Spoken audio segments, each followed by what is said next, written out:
Somebody says they want to start a business, they want to take a loan from the bank. I will just run and catch them and say, don't try it. So why don't you want them to take a loan? So there's no patient capital in Africa. The biggest handicap that many young people have when they want to start a business is that they go into business blind without something I call KSC. Why are you putting that product like that? Face the label the other way, face it this side on. He's getting informal training, everything about business, even though he personally doesn't know. He's learning how you get this product, who the contact in China is. So the biggest benefit you get as an apprentice is not the capital you start with. In that whole 6 years, that boy has been an apprentice. This boy has been in rigorous business school. Some people build businesses, some build systems. Then there are the rare few who build businesses that build other businesses.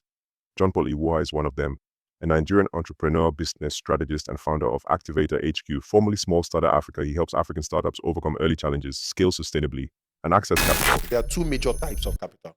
There's one called equity, and there's one called debt. Debt is the one that most people know, because that's what the banks give. Somebody lends you money and says, I'm giving you this 100 million at 30% interest rate. Pay me back in 12 months. Trained as a mechanical engineer and chartered accountant, John Paul started his career at PwC, shaping business strategies before venturing into entrepreneurship. For you to successfully make the transition from corporate to business, the answer to this question will determine whether you succeed or fail. Are you running away from something, or are you running towards something? When entrepreneurship hits you, the reality hits you, you will dust your CV and go and find a job. That's when you realize that this thing is not for you.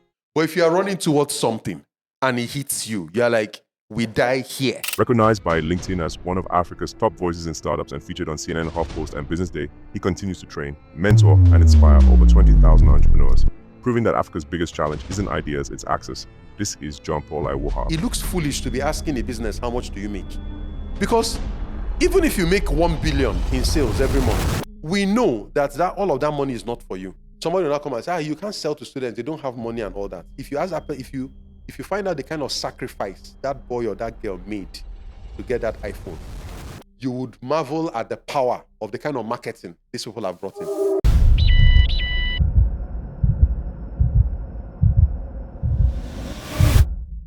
Hello guys, do you know that 95.7% of people that visit our channel are not yet subscribed? Leaves us with only 4.3% of subscribers. That's a 0.9 increase since the last time we started creating. Please, your subscription does us a world of good. It helps us create better and invite better guests. Please like, share, and subscribe to what we do here. And that's the only favor me and my team will ever ask of you. Thank you. Hello, welcome to Talks About You. The stories we tell ourselves have a way of quickly becoming our reality. And on today's episode, I feel as Nigerians, when it comes to entrepreneurship and scaling a business, we tell ourselves a funny story that somehow find a way to becoming our reality. And this episode is so important because we need to really understand the things that will change that narrative for us. And that is how to build and scale a business properly. And my guest today is no other person than Mr. John Paul Iwoha, somebody that have walked the walk. He majorly focused on helping Nigerian entrepreneurs build business strategy as the founder of Activator HQ, which was formerly known as Small Starters Africa. He focused on people that are starting small and is going to help you as a startup overcome early stage challenges, scale sustainably, and raise capital. And these are the things you need to understand for you to be a proper entrepreneur. Good morning, sir, and welcome to Talks About You. Good morning. Thank you for having me. Thank you for joining us. It means the world to me and my team. We know how busy your schedule can be. And we'd like to start from the very beginning. We'd like to, for anybody that is listening to this body of work, what is the earliest context of you that they need to understand that make you do what you do right now? The earliest context is that I started like everybody else, but I got to a point of, I won't call it confusion, but I had to make like a very important decision. Starting like everybody else is they go to school, make sure you listen, get good grades. And then if you do that, you get a good job, you'll be set for life. That's what I did. In fact, I was very good at it. Sometimes when I think back, I really miss writing exams. I was very, very good at it. Yeah. So, but one thing I noticed was that the way we are raised is that we are raised in very structured environments. One feature of that environment is that failure is punished. So if you are the person who doesn't pass, you are seen as somebody, like they say, you don't have sense or something, or like you will not make it in life. Just It's because, likely not to succeed. exactly, just because you're not good at math or good at English and the rest of it. So we take it that knowledge and doing well is based on how you perform academically. So that was what we were told, and that was the line that I followed, and I got, did well all through.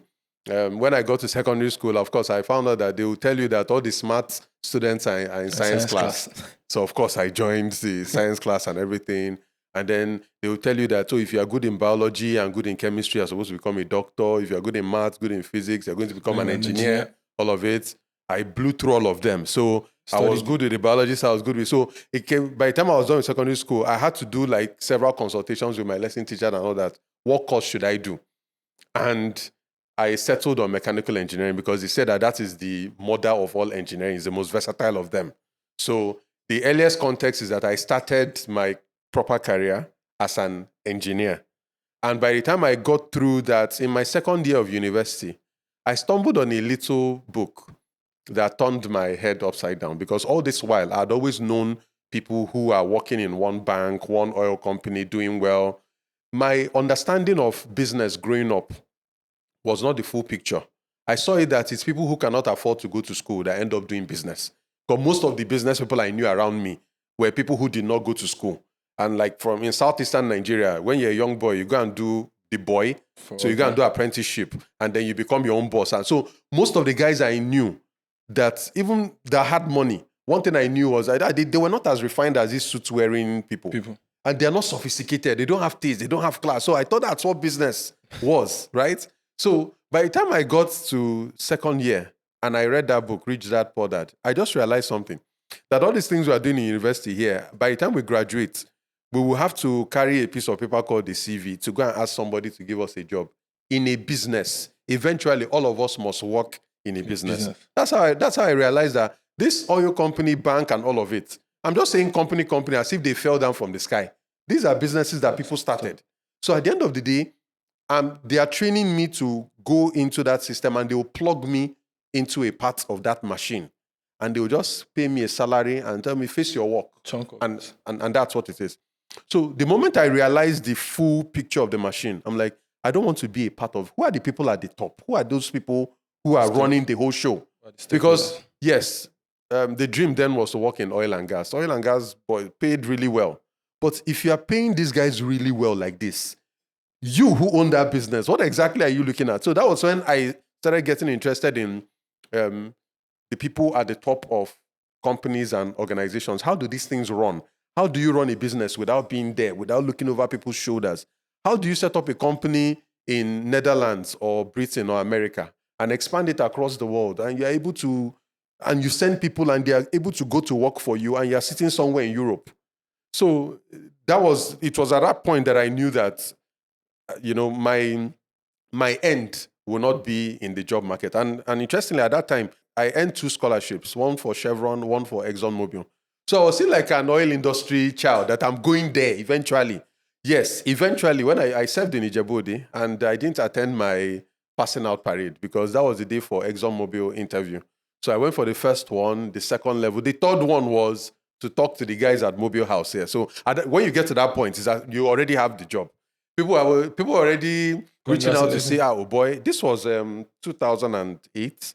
It says starting salary 9.6 million as of 2008. So we're already making moves. Okay, when you get in, you go to Eket, all those things. So, but I don't know what happened when I got that email saying that they are pausing their recruitment due to whatever, that they are going to stay in touch with us over the next 2 years. It was like a major shocker. But on the side, I got a job with PwC. And one thing that they do is that for your first 1 month, they take you to they call it the upper room, L&E. So they train you everything about the business, the rest of it. So I saw it that, let me just be enjoying this free training. Once the ExxonMobil job is out, just move from here to ExxonMobil and, start. That was, as fate would have it, the moment I got that shocker from ExxonMobil, I focused then on the work at hand. So all those questions I was asking myself when I first read that book, Rich Dad Poor Dad, in 200 level, I was now seeing all the answers. That's when I now understood, okay, this is accounting. This is how you run operations.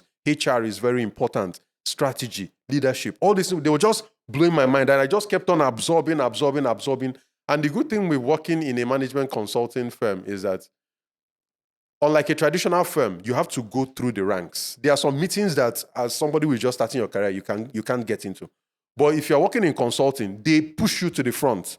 They expose you. So within my first 2 to 3 years, they were doing, that was when Sanusi was doing that whole thing about the banking industry. Reform. So going after all those bad loans with the banks, all those banks that went down, don't want to mention their names. So seeing all those files, all those rotten loans that they gave out, these were like serious stuff. Sitting in meetings with like deputy, like senior people at the CBN and the rest of it. So it really gave me a lot of exposure and all that. But then there was something that kept on nagging at my mind, which was, it's easy to sit and have a job and be telling people how to run their business, which is what consulting is, right? But in the streets, I don't think anybody will take you seriously.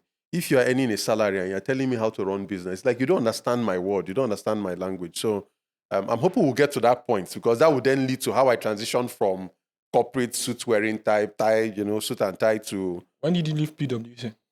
2011.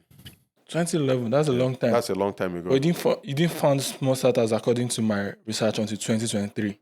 No, 2013. 2013. Okay, Yes, you renamed to Activator in 2023. 2023, yes. Wow. So there was just a 2 years break between... No, I left PwC and I continued to the oil and gas industry. I did 4 years in business development at Nexus. It was a consulting, it was a contractor to Chevron, Shell, ExxonMobil, and the rest of them.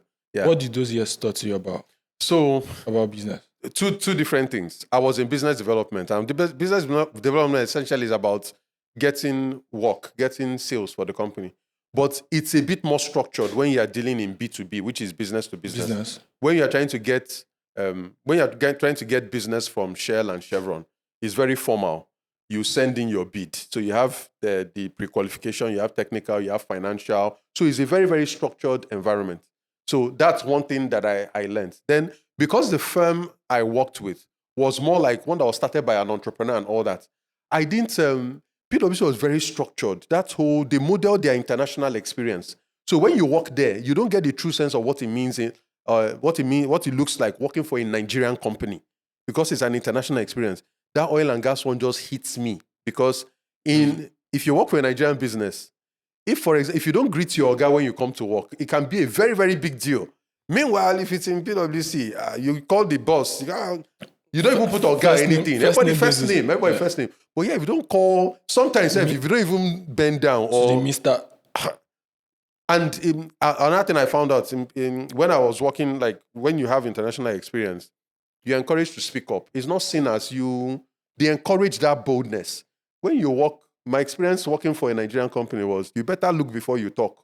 Sometimes you feel like, oh, you think like that whole over-sabi. So many times you find that you know something, but because of that structure, that hierarchy, you have to just keep to yourself. Then the whole office politics thing, so succeeding in a company, particularly a local company, is not just about being good. The people at the top need to like you. And what do you have to do for them to like you? You have to be good at licking boots. You have to be good at politics. You have to be... That have nothing to do with the job. So I'm like, I don't have time for this. If you're not going to reward me purely on my expertise, I don't want to spend time... If I want to do politics, let me go and join a political party. Not that I came to this business for me to be... And so they may even ask you to do things that are not part of your work, but all in the bid of let them like me. You now find out that you are now doing all sorts of... It's an expansive conversation, because if we expand this, you now see why scandalous things like police orderlies carrying bag for madam can happen. Because if they don't like you, all those things that they give you will not come. So those were the issues that I faced. And I stayed there for... The other side of the experience was there's no major oil and gas installation apart from the offshore rigs that I didn't go to. I went into Kaduna Refinery, Port Harcourt Refinery, Warri Refinery, the NNPC building, all the oil companies, Exxon, Mobil, Shell, got into the office, all those. 2013. Yes. So I started that job 2011. I left 2015. So I started small starter in the middle of the job, 2013. And there's a reason What did you see that made you think like, okay, this is The important? moment it hits me that what will make you rise here is the non-job part, the politics part, the leaking boot part.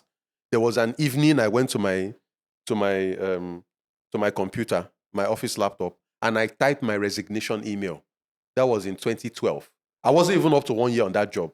When it was clear to me that they spoiled me in PwC, that this is not how things Nigeria really operates. So I typed a very lengthy email, and something just struck me and said, okay, whenever you're angry, just sleep on it. If you still feel the same way in the morning, send it.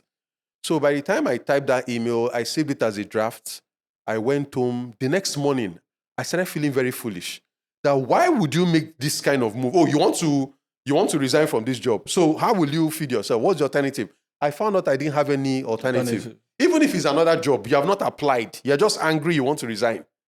So I said, okay, this is, yes, I'm right to be angry, but it's not a smart move. I can't do it now. That was when I then kicked in. What should I start? There's several different things I did. At some point, myself and my partner had a big farm in Ekpe, right? That was what got me on CNN.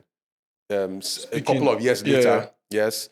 I did logistics. I tried to do the whole bike leasing thing, building up a fleet. I did oil and gas trade, buy from the Apapa port, move it to Middle Belt, move it to the Southeast, move it to South, all those things. But there was one thing that I was doing on the side that I never considered to be a business. But it just took me a while to be like, so when people want to make business moves, they come to me and they ask my opinion. I want to start this business, or I have this business, I want to raise capital. Is it a good?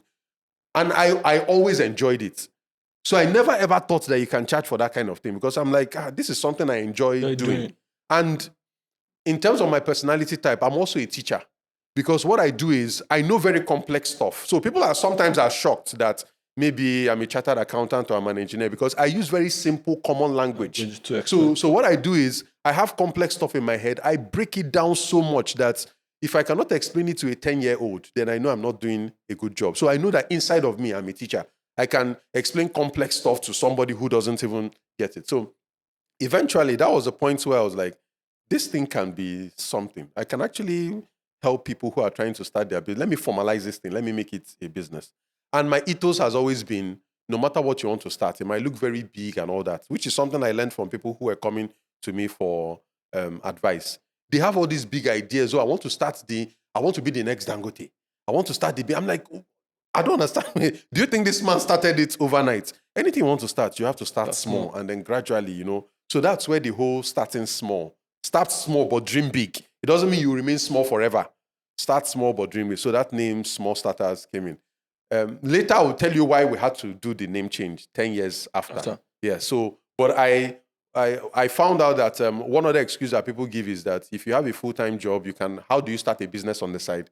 What I did then was work closes at 5, 6. Sometimes I may work extra. But now I see it as a blessing that I had to go all the way to Aja, Badori. That was where I was living. So instead of spending the time in traffic, I would stay in the office up until 9, 10 before I go. So I had a good 4 hours that I noticed I was not really using. I was mostly using it on Facebook. Just browsing, just more or less shooting the breeze. That became the critical time I used. And if we get the time later in this conversation, I will explain why that time is a critical factor. That's the time I used on the side to build them, plus weekends.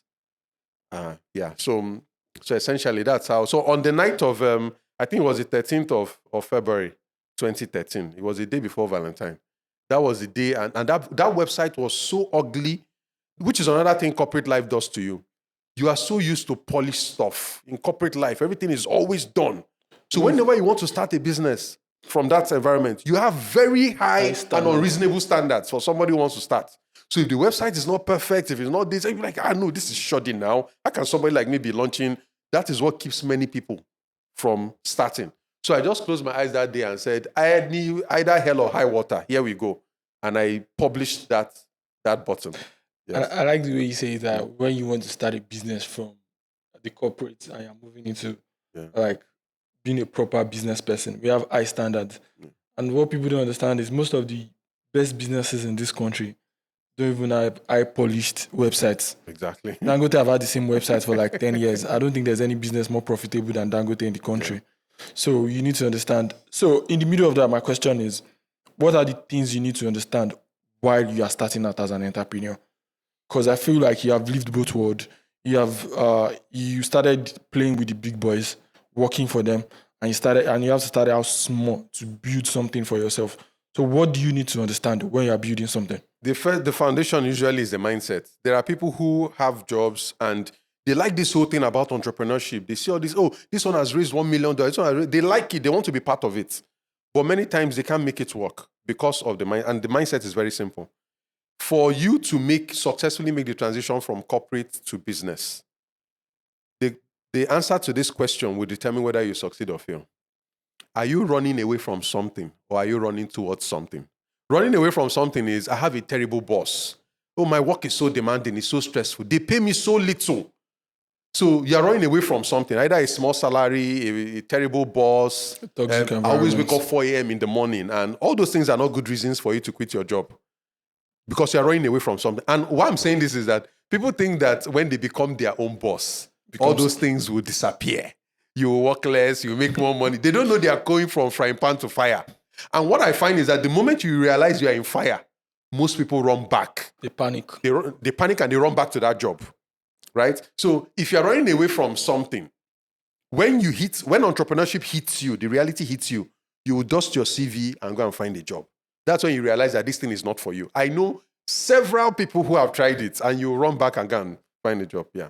But if you are running towards something and it hits you, you're like, we die here. I still remember my lowest moment was, and you can imagine how it was, when you're under your parents, you leave them, you start a job, they're telling their friends, oh, where's your son working? He's working here, he works in the oil industry, he does this. So they put you at a certain level. The glorification that comes with it. That's another thing I hope we'll talk about, because when you want to quit your job, it's not as simple as you quit it. There are a lot of people on the line. Your wife is telling people, oh, my husband works in a bank.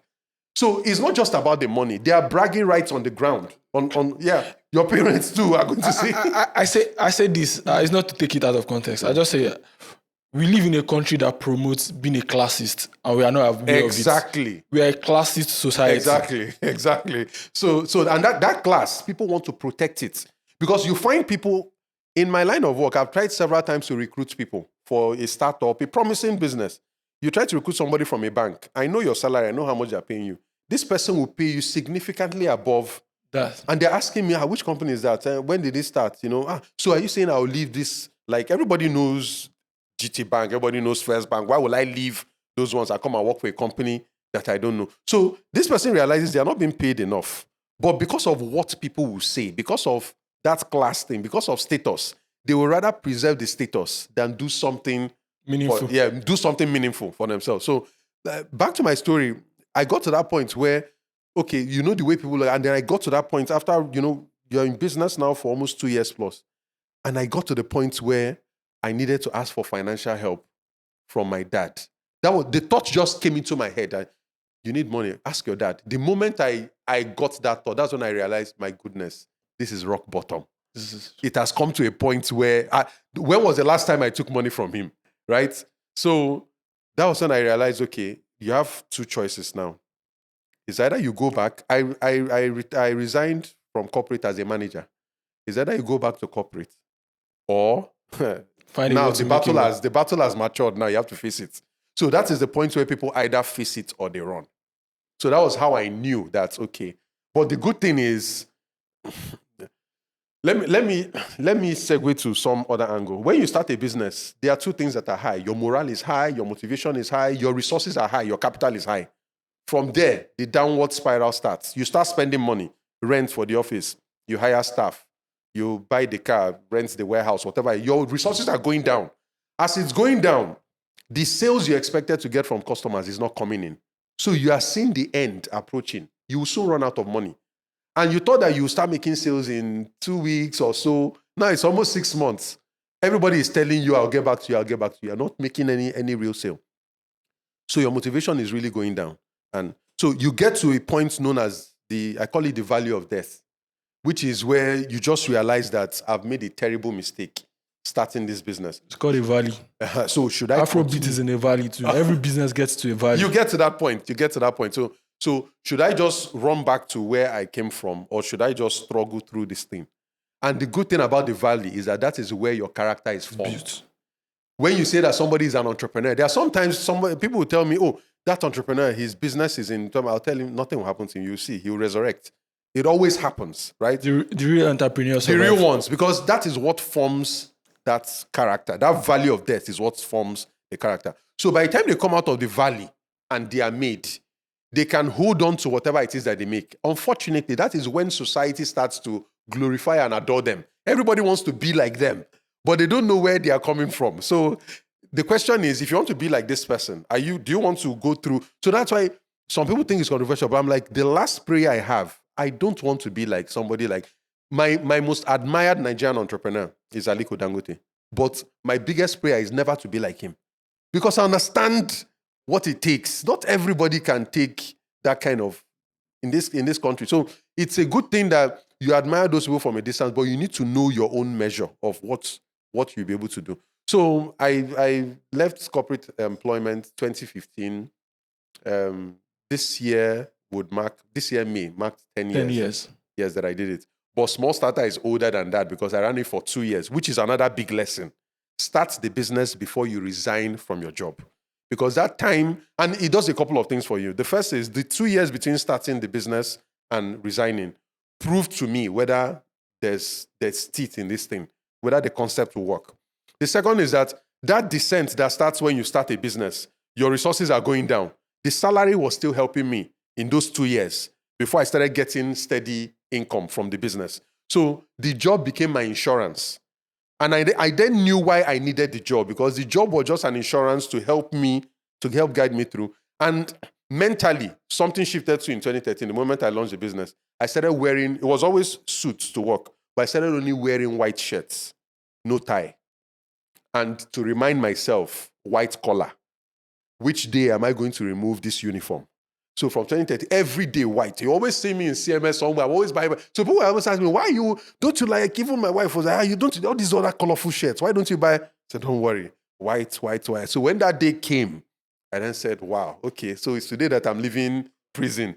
So for me, that was what it was. It was just that plan from that time to. So when people tell me they are frustrated with their job, their boss, I'm like, that is not enough. And they are shocked. Are you saying I should continue to endure this abuse? I'm saying you don't have a plan. Have you started anything? Because you will quickly realize the moment the frustration starts that you made a terrible mistake, quitting your job without having anything on the side. So it's either you have prepared some savings or you have started a business, but your job is insurance for you to test that business, and then when you are confident enough that it will go. Maybe I should end this part with my first major job, which is just after I had quit, I got a call from somebody. I don't know who the person is. He introduced himself and mentioned somebody who introduced him to me. It turned out to be a former colleague from my PwC days. And he said that, okay, he's trying to start a business, a real estate development company. He needs somebody that will come in, set the proper foundations, get these things going. That the person spoke highly of me and he said that, should do the work. But the problem is that consultants, people will charge a lot. I don't have, so how much are you going to charge for this? Pricing is one of the biggest challenges you face when you leave corporate to business. Because for a long time, your value has been tied to your salary. So you don't understand how somebody can just walk in and be mentioning millions. Because to you, it's a very strange concept. So in my mind, I was confused. I was like, if I tell him my last salary, is that not too much? Why would I charge somebody a full month's salary for just one job? So to me, what he was asking me to do is nothing. To him, it was a mountain. Yeah. Which brings in the conversation of value. Value is determined by who's paying. Exactly. So to him, it's like, oh, this guy is coming to do something big. For me, it was like, this thing is nothing. So I was saying, should I tell him my last salary? At least that's a high amount, I think, so because I was delaying, the guy just said, mentioned a particular amount. I think that was like 3 times my salary at that time. That's my budget. I cannot pay more than this. So please just manage it. I said, because I delayed, because I wasn't sure. So that taught me 2 lessons. The first lesson is about value. If you understand the value you are offering, because when you're coming from corporate, you already have a discounted notion of your own value. And that is the job of the employer. Because if the employer gives you what you are truly worth, you start getting ideas. So you have a deflated sense of your own value. But the person who needs that, you have to understand what that thing means to them. The second was a lesson in negotiation. The most powerful tactic, at least one of the most powerful tactics in negotiation, is silence. When you are silent, especially in Nigeria, we don't have a culture that is comfortable with silence. We tend to interrupt silence because it's uncomfortable. This one is not saying anything. Because we tend to reward audacious people. So maybe they have a knowledge base or they don't have a knowledge base, as long as they are the most audacious in the room. And in conversations with people cannot wait to get in, either to maybe show themselves or tell you what they want. So silence is so tempting that they cannot resist it. So when you're negotiating with somebody and you are more silent, you can get a lot of information. You can seem more powerful than you are. I say, this one is not saying much. Maybe he doesn't want this deal, or maybe he doesn't like me. Let me say more. Let me tell him more. Let me offer more. Let me up the price. Meanwhile, you're just there nodding. You're not saying anything. And on your own, the price is just going up. So, yes. So, I think that would be a good place to. So, while you gain all this experience when you start, what do you think is wrong with most Nigerian startups that we are not able to scale it?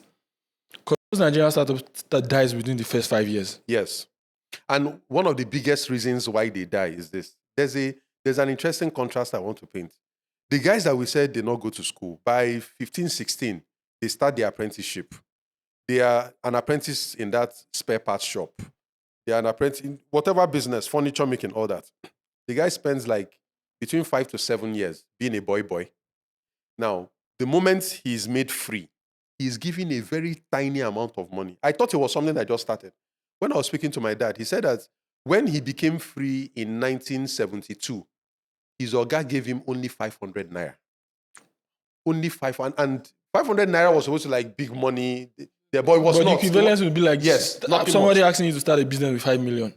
It's the same thing now. Whenever a boy finishes, they don't give them a lot of money.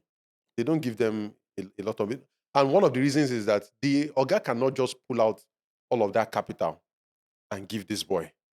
So the biggest benefit you get as an apprentice is not the capital you start with. In that whole 6 years, that boy has been an apprentice. This boy has been in rigorous business school in the street. Stress. Anything about marketing, pricing, supply chain, inventory management, managing your account, organizing your finances. This boy, even though it was not structured like that, like they do in school, every day comes to work. Why are you putting that product like that? Face the label the other way. Face it this side on. He's getting informal training, everything about business, even though he personally doesn't know. He's learning how you get this product, who the contact in China is, how you should send it to the guy, and all those things. How to clear goods from customs, the most optimal way.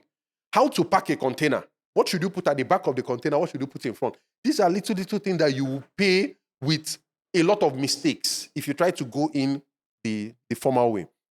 So the biggest handicap that many young people have when they want to start a business is that they go into business blind without something I call KSE. KSE is knowledge, skills, and experience. If you don't have KSE before you go into business, you will pay with mistakes, you will pay with money. And unfortunately, most people underrate the KSE side because they think if you have capital, then you're going to make it. So what happens is that you don't have KSE, but you have capital. You will end up blowing that capital in favor of KSE. Then by the time you have KSE, you have run out of capital. But that's when you now have sense. So any money you have, you will then be able to apply it properly. I can go deeper into what makes up the KSE itself. So what I often tell people when they want to start a business is this. You want to start a business in cosmetics and you have 15 million. What I'll tell you is put that 15 million in some interest yielding account. Look for somebody who you will pay to train you in this business for 6 months or 1 year, whatever it will take. As he's going to market, follow him. Bring yourself down to understand it because that thing you are doing is saving you a lot of money. You have no idea. You will quickly blow through that 15 million. You will not believe it. Because there's a reason why these guys, before they come and set up a showroom in VI, they have one tiny shop or somewhere on the mainland. They are there building their capital, accumulating their capital. The moment they come on the island here, they overtake everybody. I like the way you explain it, and something keeps coming to my mind as you're explaining it. When I look at the Oga and I don't know what the apprenticeship skill in Igbo land, and that's why we have a lot of successful Igbo businessmen. I think the most important thing that they teach them there is sales. there's no business that have gone down with making sales. And every day they're expected to make sale one way or the other. And that's what I think most of us, other that don't go into that program, we don't understand that when I'm starting a business, I have to make a sale every day. Especially when we have that capital in the beginning, like you said, we think, oh, I have capital, so I have time. I need to structure it. No, you need to make sales every day. So the number one job of a business is to make sales, because the most important person in the business is a customer. Any business that is not making sales or doesn't have a customer is not a business yet. You might be a hobby. So some people come and say, okay, I want to start a business. I need a very good location. Let me just position somewhere in VI. Then there are people there are industries that chop your money at that early stage. You see interior decor, you see branding, you see the digital people, website, you see printing, marketing. This will first chop your money first, because free until you make a sale. So, but what those guys get is that whether you have a website or don't have a website, it doesn't matter. Go and get a customer. And they do it such that some of them don't even have shops when they start. Because they cannot afford the rent. Commission on every sale. They will come out at the bus stop. As you are landing, they're telling you, do you want suit, you want solid shoe, we have stock. Yeah, come, let me take you to my shop. It's not his shop. So he starts by being a middleman, which is one of the concepts that I teach when people say they want to start a business, but they don't know what to start or they don't have capital. Every industry has middlemen scattered around it. See the multi-billion naira real estate market we have in Lagos. We know who the middlemen are. You saw these agents. You know how much they make. So they're in between the developers and the consumers. Point to any industry. Insurance. People don't know. They are brokers in Nigeria. They will help you shop for the best deals. You look for a lucrative industry and put yourself in the middle. Lagos is heavy with many of those middlemen. If you know how much they sell yams in the hinterland, tomato, honey, all these things, they are relatively cheap outside Lagos. But the moment they come into Lagos, everything is expensive. Who do you think is enjoying that margin? It's the middlemen. Anything we eat in Lagos here, middlemen are scattered. They don't have any farmland. They don't grow anything. They don't have any factory. All they do is, it's cheap there. We have hungry people in Lagos. Middleman, boom, they put their commission. Every industry. And it's a strategy I call arbitrage. Arbitrage means look for a lucrative industry. Insert yourself as a middleman. You don't need capital. You don't need all that structure. Your flexibility is high. Your risk is low. Because if it fails, what do you lose? You've not set up shop anywhere, nothing. So that's how those guys start. They start getting you to shop. Then as they accumulate capital, they will go and pay rent, get a shop. They'll start putting something inside. And then gradually, that's how you build. So I totally agree with you. It's a concept that I teach. Your first focus is get a customer, a paying customer, because there are two ways to fund a business. You can take money from investors or banks, or you can take money from customers. The problem with the banks is that they will come back for their money, and they can be very aggressive. If we have time, I'll talk about how terrible it is to owe money. When you go and somebody says they want to start a business and they want to take a loan from the bank, I will just run and catch them and say, don't try it. You want to go and take a loan. Why? I like to understand, why don't you want them to take a loan? Because me as an entrepreneur, I understand that there's no patient capital in Africa. Good. Because I've been doing this for a while, and I know like if we had collected capital from somebody, it would have been the end of our business, because we've gone through so many valleys that the only reason why we were able to come out is because we didn't have debt collectors adding to our problem. Good. So when you want to start a business or you want to grow a business or you need capital for your business, there are two major types of capital. There's one called equity and there's one called debt. Debt is the one that most people know because that's what the banks give. Somebody lends you money and says, I'm giving you this 100 million at 30% interest rate. Pay me back in 12 months. So those are the three elements. They will give you an amount of money, they will charge you interest, and they will give you a time to pay back. The other thing I miss is they will tell you how they want you to pay back. They may tell you at the end of every month, you pay me 10 million at the end of every month. Or they can structure it and say, take this 100 million, by December 31st, pay me back my 100 million plus the interest. It depends on how you structure it, but a lot of people don't go to that part. I hope we get time to talk about it. The bad side of debt is that you are locked in. You are starting a business, they're giving you a deadline of 1 year. It's not even 1 year, they're giving you 30 days because at the end of every month, you have to go and look for money and pay. Because that 100 million, people forget that capital is not just money. When you collect that 100 million, there are some things you want to do with that 100 million. If you want to start a transport company, that 100 million cash from the bank will transform and become bosses. My partner will say, I feel like the bank employed me when I collect a loan from them. So when you take it, capital will transform into what you want. It will transform into assets, equipment. It will transform into money you pay a landlord for rent or lease. It will transform into salaries that you pay staff. So if the bank calls you today and asks you, give him back my 100 million, you can't get there because you have already spent it on stuff that's supposed to yield a return. The problem is in that yielding a return because it will take time to yield that return. You can't spend 100 million, buy trucks and everything. And at the end of the month, they ask you to start paying back. Where will you get the cash from? You've not made enough sale. So the problem with capital, with debt, is that it's not patient. And that is the worst thing that can happen to you as a new business. Your friend, when you're starting a business, is time. If you have time, you will survive. But when the bank limits it, that's why you see a business, it has potential. But because the bank is asking for their money, all of a sudden, things crash. So that's it about that. Equity is the kind of capital that shares risk with you. I will give you 100 million. You will give me 30% of your company, and we'll share the profit. Now, for a bank will not ask you, did you make profit or did you not make profit? Are we getting customers? How is the business going? Bank doesn't care. For a bank loan or debt, it is an obligation. Obligation means no matter what happens, you must do it. A bank loan is like tax, right? A bank loan is even worse than tax because you will only get tax if you make profit. Bank doesn't care whether you made profit or not. You must pay them back their money. So that's why sometimes I say that loans are like, can be poison or fertilizer to a business. It all depends on when you take it and who you take it from. Most times, if you're starting a business, if you take a loan, it's largely poison. It will kill that business. The loan will kill that business because the debt is like you're trying to strangle the business. But with equity, what I'm saying is, if this business succeeds, I will make money. If it doesn't succeed, I lose my money, which is like the best kind of bet you want to make when you are starting something that you are not sure, is not guaranteed that you will make money.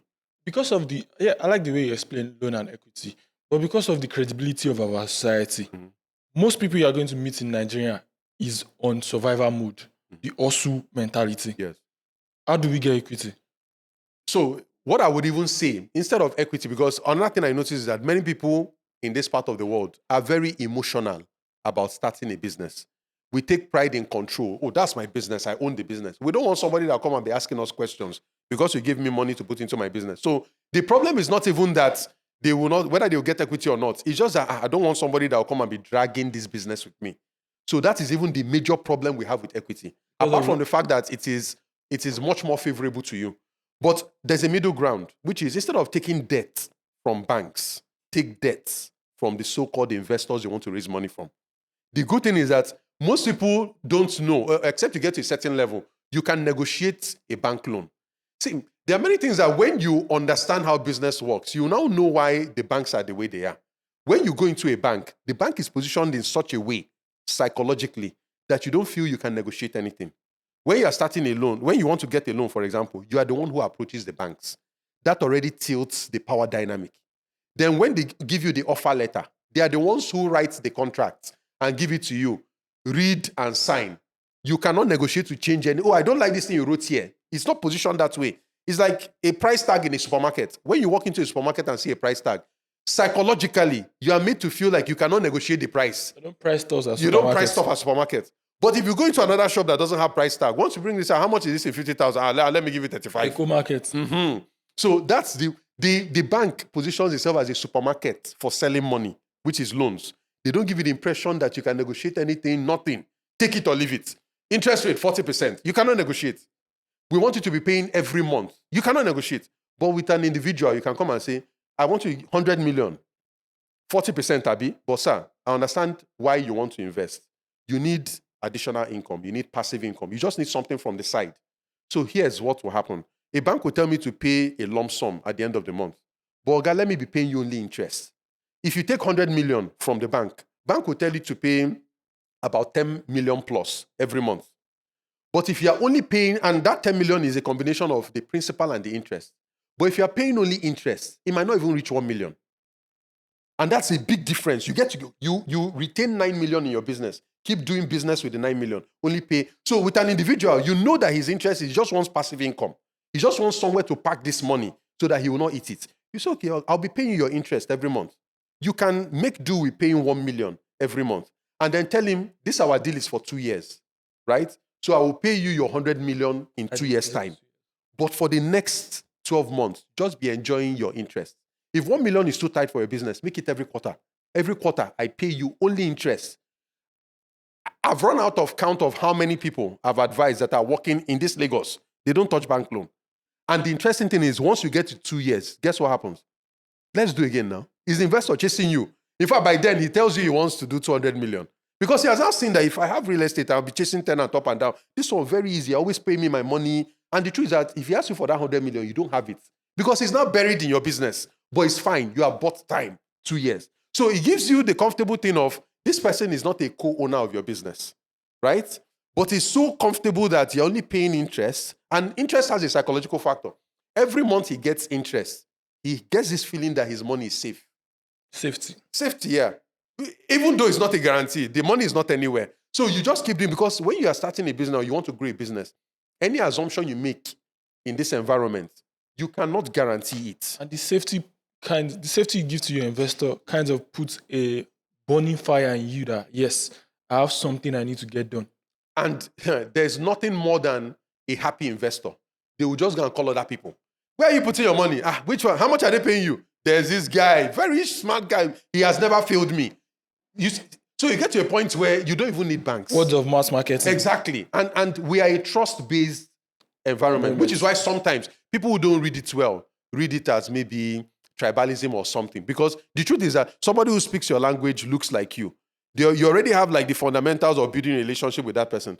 For those of us that went to school in a place where all tribes in Nigeria were there, you see somebody who his best friend is from another part of the country, and they enjoy a lot of trust together. So this is a market where the more trust you have, the more you can get, which explains why if you go into Lagos Island, for example, and you want to buy 10 cartons of a product, it's cash and carry. While you are counting the money to give that person, you see one guy that, Madam, give me 10 cartons. They will load it on a truck. He will not pay 1 naira. He's going to pay after 3 weeks. And the man is fine. You have no credibility. You have no credibility. So that's how it's built. And these guys, they do it. When you come to buy from them, they'll be testing you. They'll give you 5 cartons, give you 10 cartons. Watch when you pay. When do you say you pay? And okay, and they'll be watching you. They'll tell you, I want to come to your shop.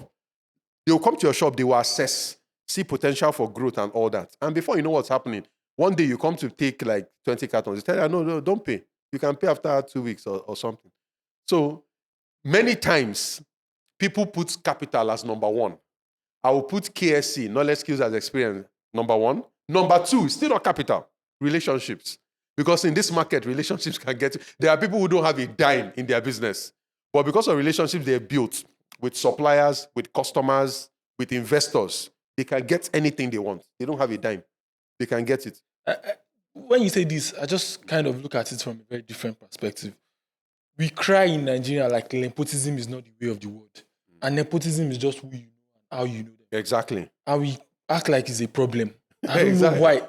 Maybe because you said we have an emotional way of looking at business and entrepreneurship in Nigeria.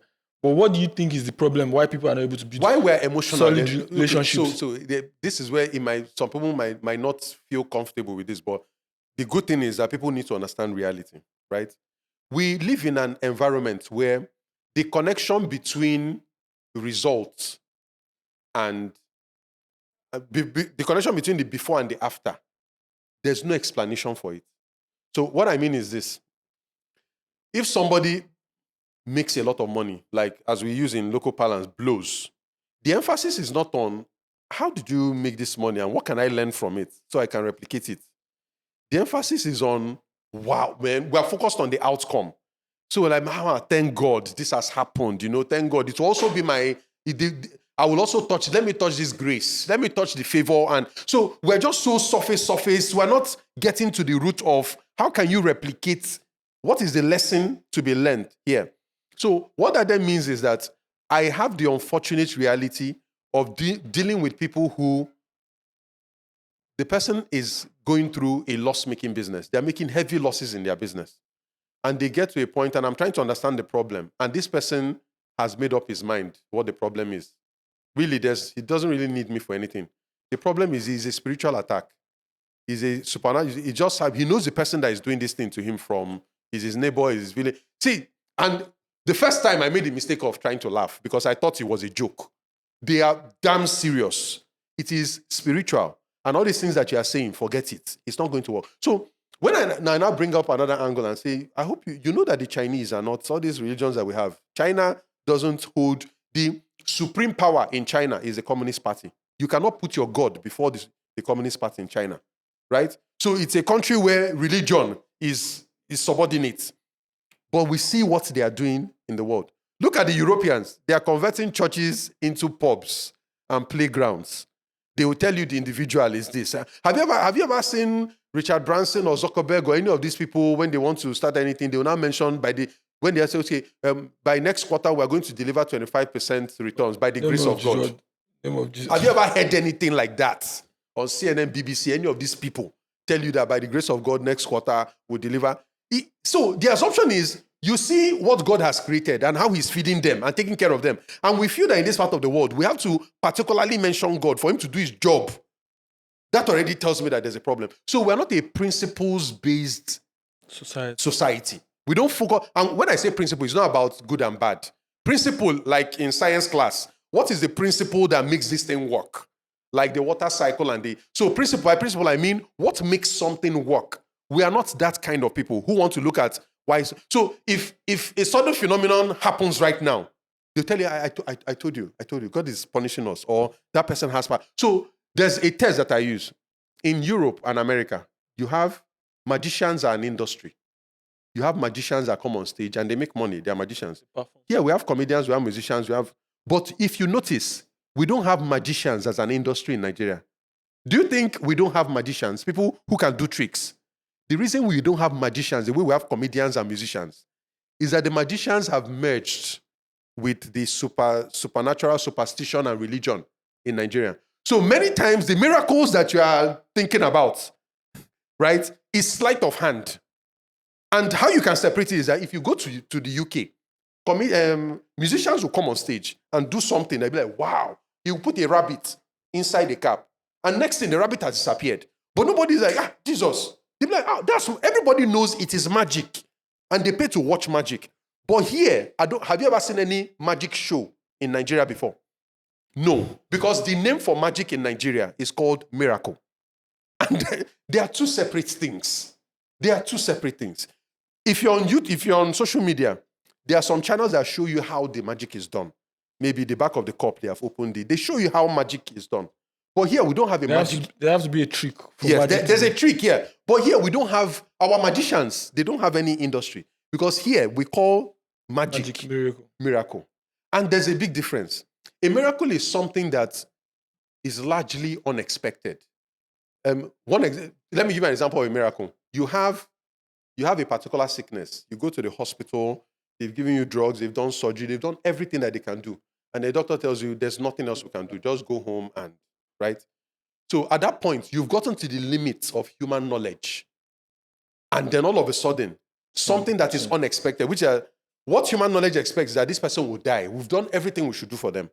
And then this person survives, right?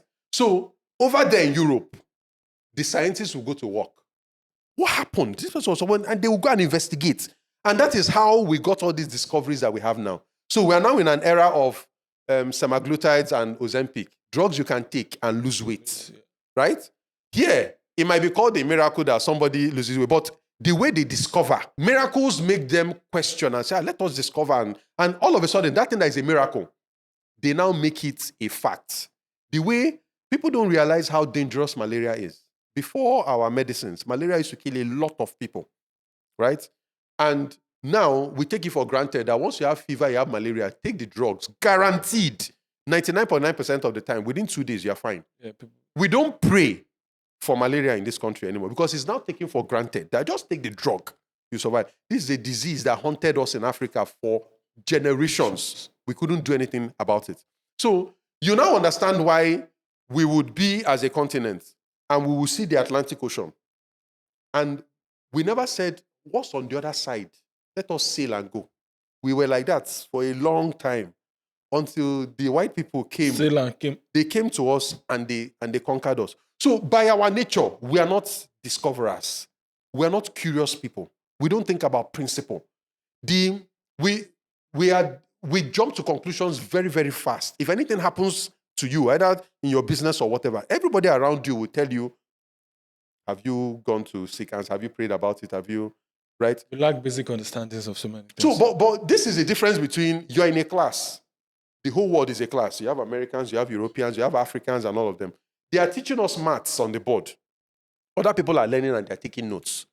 You are just there, you're looking outside, you're playing, everything. It's now time for exam. Now that it's time for exam, everybody has brought out their notes, they have read, they are prepared to take that. The African is now saying, by the grace of there's no how will not pass this thing. He will go and wrap something and say that because of this thing, he will pass the exam. It is unfair. Even God will not sanction. It's unfair that people that have worked hard to pass that exam will not pass. Then it's you that has now tied something or you have prayed something will not pass. So we use prayer to substitute hard work. We just take it that forget all the hard work, everything. Once you get grace, once you get favor, forget hard work. But we know that the world doesn't work like. Just look at this studio now. Everything here, we don't have African input in it. In the creation, in the invention, none. We consume what other people bring, but we don't create our own because we are limited because of how we think. So these are some of the aspects that when you then bring it up, some people say, okay, do you believe in God? You don't get it. We pray for things that we are supposed to do by ourselves. And then we're not asking ourselves, why is God? God is not punishing anybody. We are the dullest people in the class. And that's because we don't want to work. So when you don't work, other people who work will take advantage of you because you are not willing to apply your mind. You're not willing to apply anything. So I think it's that curiosity angle. That is where, because if you're not a learner, you can't build. Business forces you to learn. I built this product. Why they know they buy now? Why are they not buying? Okay, let me change this. Let me ask them questions.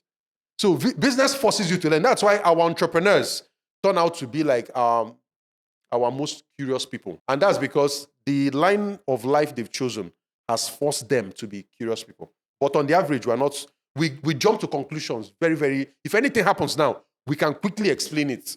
What should the next 5 to 10 years look like if we really want to change that model as business people? Okay, so I am usually wary of prescriptions. I'm more focused on diagnosis because I know that by our nature, we are smart. It's just that we limit ourselves. So if I can help us understand the problem better, I have no doubt that we have it in us. You know, sometimes Nigerians look down on ourselves. We are our biggest demarketers. But one thing I notice is that if you want to feel proud as a Nigerian, just go to the next African country. It's not about money or anything. No. There's just this thing about Nigerians that is different. I say anytime I go for a conference or somebody will come over, you must be Nigerian. I'm like, what exactly about me? They'll tell you, for example, that if you go into any place, we are usually the loud ones. Our volume is normally higher. The way we carry ourselves as if there's... Meanwhile, we're just our normal... I was in Cape Town last month and somebody said Cape Town is developed in terms of structure and everything. But if they were developing the mind like Nigerians were, they think Cape Town will be a more better place. So Nigerians are risk-taking. Because of our environment, it has forged us in terms of risk-taking. But we are still limited. What are the limitations we put on ourselves? The first one is that whole mind thing. Whole not being curious. The second one would be being... I need to step back a bit before I can explain this part. The reason why anybody can just go in and start business is because the barrier is lower. If you want to get a job, for example, now there are some things they will ask you. They'll ask you, did you finish a secondary school? Do you have a degree? Have you done youth service? These are barriers. If not, everybody will go and look for a job. So there are some things you need to have achieved before you can look for a particular kind of job. If you want to work in oil and gas because they pay, you heard that they pay a lot of money in oil and gas. You move there, say you want to go and work in oil and gas. They will ask you, did you study? What did you study? What certifications do you have? If you hear that lawyers are making a lot of money, and you say, let me go to all those law firms that are paying. Did you study law? So there are barriers. For business, it's not like that. Business is come as you are. In fact, you don't even need to have gone to any school. Just anybody. You don't need any resumes. You don't need anything coming. And that creates a problem because it's an all-comers affair. So that's why the casualty rate is a lot, because a lot of people underestimate what it takes to get into it. Oh, that woman is selling. What is she doing? Just shop and provision. The business that dies the most in this part of Nigeria, that thing they call provision store, because everybody feels that everybody buys milk, sugar, all this. You can easily make it. You can die. But a fundamental thing that they miss is this: provision stores are the kind of business I call mass market. They are high volume, low margin. To sell a loaf of bread, I think maybe about 100 naira or so. You don't make a lot of money from things like bread, toothpaste, sugar. They are low margin. 10 naira, So the 10 way you make your money is not on all those 10 naira. And if you increase your price, you send yourself out of the market because of the competition. So how you make money is from volume. Two ways: making sure you get a lot of new customers, then making sure that the people who buy from you keep buying from you. Because if somebody buys toothpaste from you today and you're not seeing them again, we know a couple of things would have happened, but it cannot be that they stopped using toothpaste. We know they always use toothpaste. So it's a business that enjoys from volume and all that. So when you think about what it takes to keep customers coming back to buy from you, you will now realize that service is an important component. Because the tin of milk you want to buy, the other person is selling it. So what are you going to offer this person now that will make them come back? All of a sudden, how you treat the person matters. Whether you are smiling, whether you are friendly, those things matter. Because here, we're a kind of place where, let me go to that woman's place. She's very friendly. She will ask about my children. Even sometimes, interesting thing. There's a guy that, as they say, hold me for work. One of these guys that sells food products like tomato and all of them. Because anytime I go, I'm passing with my children. He'll just come, maybe give them apples and everything. He's digging deeper into me, and I just found it's now 2 years plus. I can't even think of leaving him. Even though I found out that he's more expensive than others, I keep going back to him. Because no matter what you sell, service is a critical part. Humans will do business with people that appreciate them and like them and trust them. So sometimes you find out that person is too expensive. Why do you keep buying from him? He's my friend. Your friend, how? You don't come from the same place. You don't speak the same language. How is he your friend? You just feel that. So when you now see many of those provision stores, especially when they are the ones where the guy just said, let me just start something for madam. Madam is just there sitting and feels that because she has done interior decor, if you want to buy, buy. If you don't want to buy, go. You can't afford that kind of behavior when you're in a volume business. You need everybody you can get. But if you're a high margin, low volume business, you can afford to send people away. There are some firms you're going to hear, they are not keen to sell to you. They will tell you their price. If you want to buy, buy. If you don't want to buy, go. It's fine because they make their money on margin. But your volume, so before you know what's happening, you will notice the shelves start going thin. Then maybe the next time they will not put mirror behind the shelf so that it will not look as if there's more. Then sometimes you come to buy something, they tell you they don't have it. Then the next day you come, they've locked the shop. So that's how anybody can just do it because the business is simple. Anybody can do, even Okada business is not simple. It's not just about riding the Okada. Do you know how to deal with those guys that are standing on the road that will come and ask you for? There are some guys who have developed that charisma. They drink together at the end of work. They smoke the same things. So whenever I say, they go. Meanwhile, you are coming with your owner, it's just Okada. They will run you down. So there's no business that is easy to enter. So when people understand that, they will get the humility of before going into any business, let them go and learn it first. If you put in the first 6 months or the first 1 year, either you go in as an employee and the person is paying you a salary and you're just there to learn and steal knowledge, fine. Or you pay the person to train you. The person will be like a consultant that trains you, but you need that knowledge before you go in. There's no business that is easy, including pure water business. And that's why they wake up at least by 6 o'clock or so. Their trucks are on the road. Because early to rise will capture that market. So, yes. Yeah, while I was reading through some of your books, you've mentored entrepreneurs to build strategies and not just lifestyle. Like, why are you so always particular about, you need to build something and it's not just a lifestyle growth, for instance, instant gratification? Why are you particular about that when it comes to business? There was something we were saying before the camera started rolling, which is that we are also a culture of, and I blame the Americans for this, which is how much do you make? So that whole thing about how much do you make? And when you look at a business, particularly if you understand numbers, because I also have then, and we didn't talk about this, but how I pivoted from engineering to accounting. When you look at a profit and loss statement and income statement, from the way it's structured, it looks foolish to be asking a business, how much do you make? Because even if you make 1 billion in sales every month, we know that all of that money is not for you. most of the money will go to your suppliers because that thing you are selling, you got it from somewhere. Either you made it or you bought it. So if we assume you bought it, your suppliers will get paid. You pay rent, which is also can be a huge for your shop and for your warehouse. You pay salaries. That's a huge chunk of the money. You pay for internet. You pay for utilities. You pay for transport. You pay for maintenance and repairs for your cars. That's first level, overheads and operating expenses. Then there's, after your operating profit, there's that thing called, if you took a loan, the interest portion of that loan, you have to remove the money first. Then government will come for you. You pay tax. It is at the end of all these things, whatever remains, that's what you can now take as profit. So you cannot look at something like that and be asking somebody, how much do you make? I'm like, why am I? It's not your money now. I know you only get a small portion of it. So I'm interested in, this is your business. How much do you keep? When you ask that question, you will notice that far less people will be able to talk. If you ask, how much do you make? You hear, I have a $100 billion business. I have a this business. How much do you keep? That's a tough question because to keep money, a couple of things have to be in play. Financial discipline has to be in play. There are many businesses you'll be shocked. They treat the business as our money. There's no distinction between the money of the business and the money of the owner. She is our business. I'm the owner. Now he's our business. Oh, we need to pay school fees. Just, Bola, how much is there? Just bring out, pay school fees. Oh, we need to, there's land that just came out. You want to buy land for yourself. How much did we make today? So there's no distinction. So that financial discipline is not there. Second level is cost management is not there. Because we are making 100 million, we are even paying staff that are not doing much. We've paid for a warehouse, but we're only using 25% of the space in that warehouse. We have a big office complex that is not producing anything, but just so that we will answer that we too are well packaged. So there's a lot of waste and inefficiency and all that. This is money that if you were thinking well, should go to profit. And down the line, we're now like, I don't understand. You'll be shocked how many clients that come up with that problem. If it's in terms of sales, we are doing well. God has blessed us. We're making a lot of money. But my problem is, at the end of the year, I cannot find any money. In fact, I'm even owing money. So how is it possible that we made all this money? Where did the money go?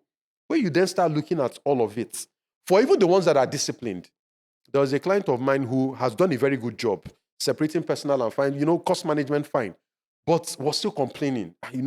He runs a supermarket, business. Where is this? By the time we did, I asked him to do an audited, I recommended an accountant that did it for him. By the time we saw the income statement, we finally saw the culprit that was taking most of the money. It's called bank charges. Every time somebody does that, that's 1 naira that they remove. Bank charges, bank charges, bank charges, bank charges. Small money. But then it accumulates. And he was like, I can't believe that bank charges alone is taking all of this. Because when you realize what the problem is, then you can restructure. Because sometimes when I mention this, the next question is, but you can't do without bank charges. That's not true. There are some account types that you have. They charge you a fixed monthly charge every month. So right now, bank charges is like pay as you go. For every transaction you pay. But there are some bank accounts where they charge you a fixed amount every month. If you have a volume-based business like a supermarket, that's the kind of account that favors you. Because you are doing volume. So you want to fix your cost. But when you're not doing a lot of volume, you can do the pay as you go. The bank charges will not be a lot. So these are the fundamental differences that we don't have. And my grouse also goes to our educational system. I now regret all those years of pride as a science student. Because when I now look at what you got in science class, right? And how it applies to real life. So it's important, it's necessary, but it's not as close as possible to the ground. There are a couple of things that I wish they would teach everybody, the same way they make maths and English compulsory. Personal finances or how to start a business will be necessary. Because everybody in school, you are training them to become an employee. But what about those ones who are going into business? So personal finances, business. Outside the scope of this conversation, I think law is important for everybody. Because, my younger brother is a lawyer. His wife is a lawyer. And then we have all these conversations about, and I'm shocked to know that, for example, in law, ignorance is not an excuse. That you killed somebody and you did not know is a mistake. You will still go to prison. I'm like, it's not right. So I said, no, that's not how the world, that's in law. You must. So your life can literally change overnight. There are many people that are sitting in prison They thought that what they did is just a small thing. And I know there was a conversation we were having the other day, that what if somebody hits you in traffic and you come out and the two of you are shouting? Then somehow, just small, you didn't punch him, you just brush him small. Or maybe just, what's wrong with you now? You just put him small, and the guy falls on the ground and dies. You are going to prison. I'm like, no, but he hits me. He said, no, that's not how to. So if you understand how pervasive the law is around us, I wonder why they don't teach it in at least secondary school. Something like that. Then the last one, without distracting this, is around marriage and relationships. It's so fundamental to human existence that everybody walks into marriage. But you just get one small course they teach you in church, then your parents will give you based on their own experience, and that's what you have to go and raise children and run. I think there should be some kind of guidance too in that area. So a combination of education, humility before you get into business, understanding that this thing is not just as easy as it looks. Yeah, that brings us to my next question. All these things, we're trying to be entrepreneurs, we're trying to be successful entrepreneurs. You create a very high, what's the word I'm looking for to use? High pressure environment, high crashing environment. Mm-hmm. How do you advise people to deal with all that? This is a very good question. That thing we're saying about culture, there's a proverb in my industry, management consulting, where they say culture will eat strategy for breakfast. So it doesn't matter how much strategy you do, how much planning. If the culture is wrong, all those things are not going to matter. Which brings us back to our culture. We are a culture that celebrates status, class, and the trappings of wealth. So that's why, and sometimes I try it, just like that. There's some places you go to, if you go there with like a big car and all that, there are a lot of things you can get through, even though they say high security environment. Because you have one big car, like they just allow you just pass. Polish suit. Yeah, and the police, and you speak with an accent. Boom, yeah, they just open the door for him now. Guy, open and go. Your shoes shining, irrespective of. Go, have all the sense you can have, be everything you can have. Go there with one door they call 2K. Everybody will stop in your What are you here? Can I check your boots? So we celebrate appearances a lot. And that is what puts pressure on entrepreneurs. Because don't forget, as an entrepreneur, you have a point to make. Society expects you to go and get a job. But because you are a coconut head, you say you want to do business. Everybody will be, okay, if I will share my own personal experience. When you're in corporate and you're wearing suit and all that, like remember that thing I told you about class where, where's your son? My son is here, my son is here. So even in corporate, it was very common. All of us were taking loans. Before the end of the month, we go and borrow money and all that. So we knew that the money was not enough. It was very common. Most people that work in corporate have loans that they're taking. But there are people that are running their business. They don't owe anybody a dime. They are okay on their own. But one thing I find is that people still pity you. I know how much I struggled when you're like, you're trying to help somebody, and the person is like, you need it more. I'm like, I'm fine. You say, no, it's not easy to ask. Hey. So there's that whole thing about when you are in business, you're under more pressure to show that you are fine. And it's everywhere. How you dress, what you drive, where you live, all those things. You're under pressure. Some people even borrow. It doesn't add anything to your bottom line. So some people even borrow to show, right? There's a common meme on social media where these guys these informal guys that do business, we laugh at their fashion sense. See the way they dress. They don't dress well. They don't, because if you look at how they think, they're like, how does this thing? I should spend money to buy designer. You ask that shirt is how much?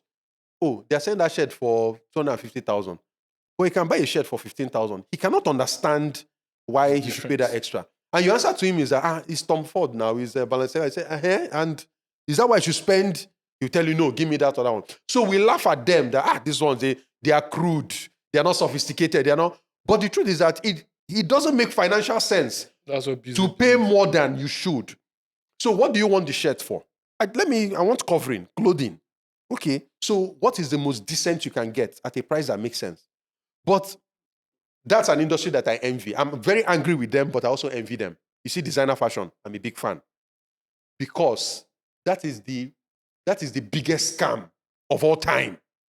That I can make a shirt for pennies in China or Vietnam, and I put a name on it, and I'll sell it to you at 100 times the price. And somebody will proudly It's like I've scammed you, I've collected your money, but you're proud that I scammed you. You know where you're like, and then ask you, they'll tell you it's quality, but the truth is this: you can get quality without it being a designer. I think that one has been confirmed a long time ago. You can get quality without it being a designer. But the designers, if you look at their income statements, a huge portion of what they spend on is marketing because it's all psychological. They give you the feeling that if you are not wearing it, You don't belong. you don't belong. Let me bring it home a bit. I know how much I fought before I got an iPhone because of this thinking now. It didn't make any sense to me, right? But there is no way in this environment. There are some people you see, but let me use students, for example. Somebody is in school, they are not earning an income and all that, and they have an iPhone. And somebody will not come and say, you can't sell to students, they don't have money and all that. If you ask that, if you find out the kind of sacrifice that boy or that girl made to get that iPhone, you would marvel at the power of the kind of marketing these people have brought in. Because we know that if you put the iPhone and the Android together, all these excuses you are bringing, the camera is better. We now know clearly that you can still get the user experience, all of that. If you really, really dig in, the iPhone is a status symbol. It's for the cool people. It's for the people who get it. It's for the people who understand the culture and are part of the culture. So when you don't have the iPhone, people think, no, this one is not part of the... You don't belong to You don't belong. So when I put that on one side, then put the cost of the iPhone, right? It doesn't make any sense that they charge what they charge. An iPhone really should not be selling at that price. And I know because when you look at where it is produced in Foxconn, The cost of the production. and most of what we are paying for is just the designer, Apple, iPhone. So I'm not asking myself, you say it's a third world country, has the largest population of poor people in the world, but the iPhone density is the way it is in Lagos. So I'm grateful to the iPhone because it changed my mind about marketing. We are people of hope. Exactly. As long as you can So if you can sell hope and aspiration us, and status to the Nigerian, they will buy. even if he doesn't have the money, you can get it. So before then, I used to pity customers. I tell them, customer, he's a student. So, but Apple in California doesn't pity you.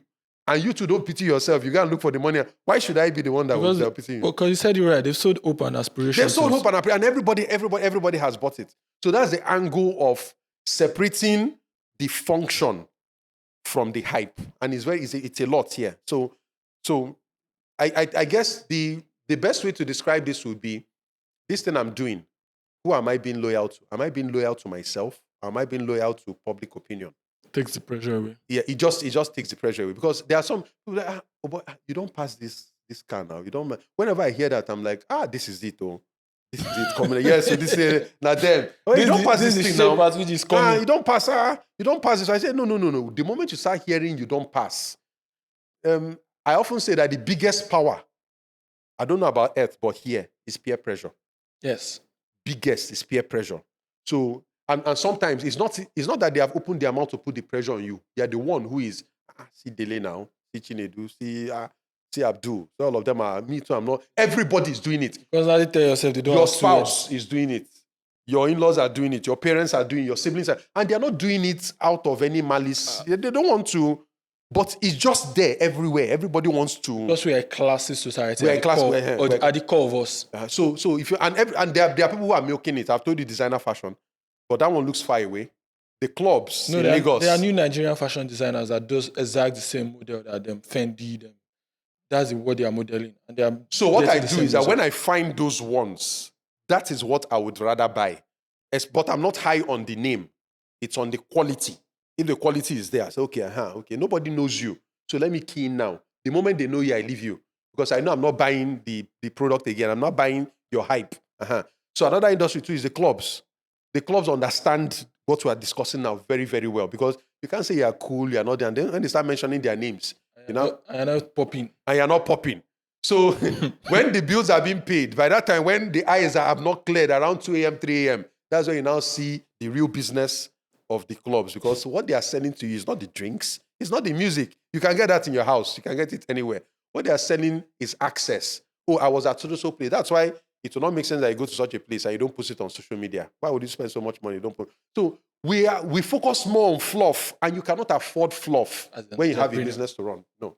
You have to choose whether you are an entertainment person or you're a business person. You have to choose one, but you cannot be both. Even the guys that are in entertainment, these guys are very clear-headed when they want to discuss their deals. But they know how to do the whole entertainment and hype to get customers. So Njaji is the way he is, because there are two sides.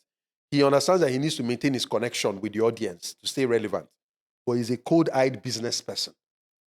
And you have to understand, Obi Kubana, for example, people may get confused.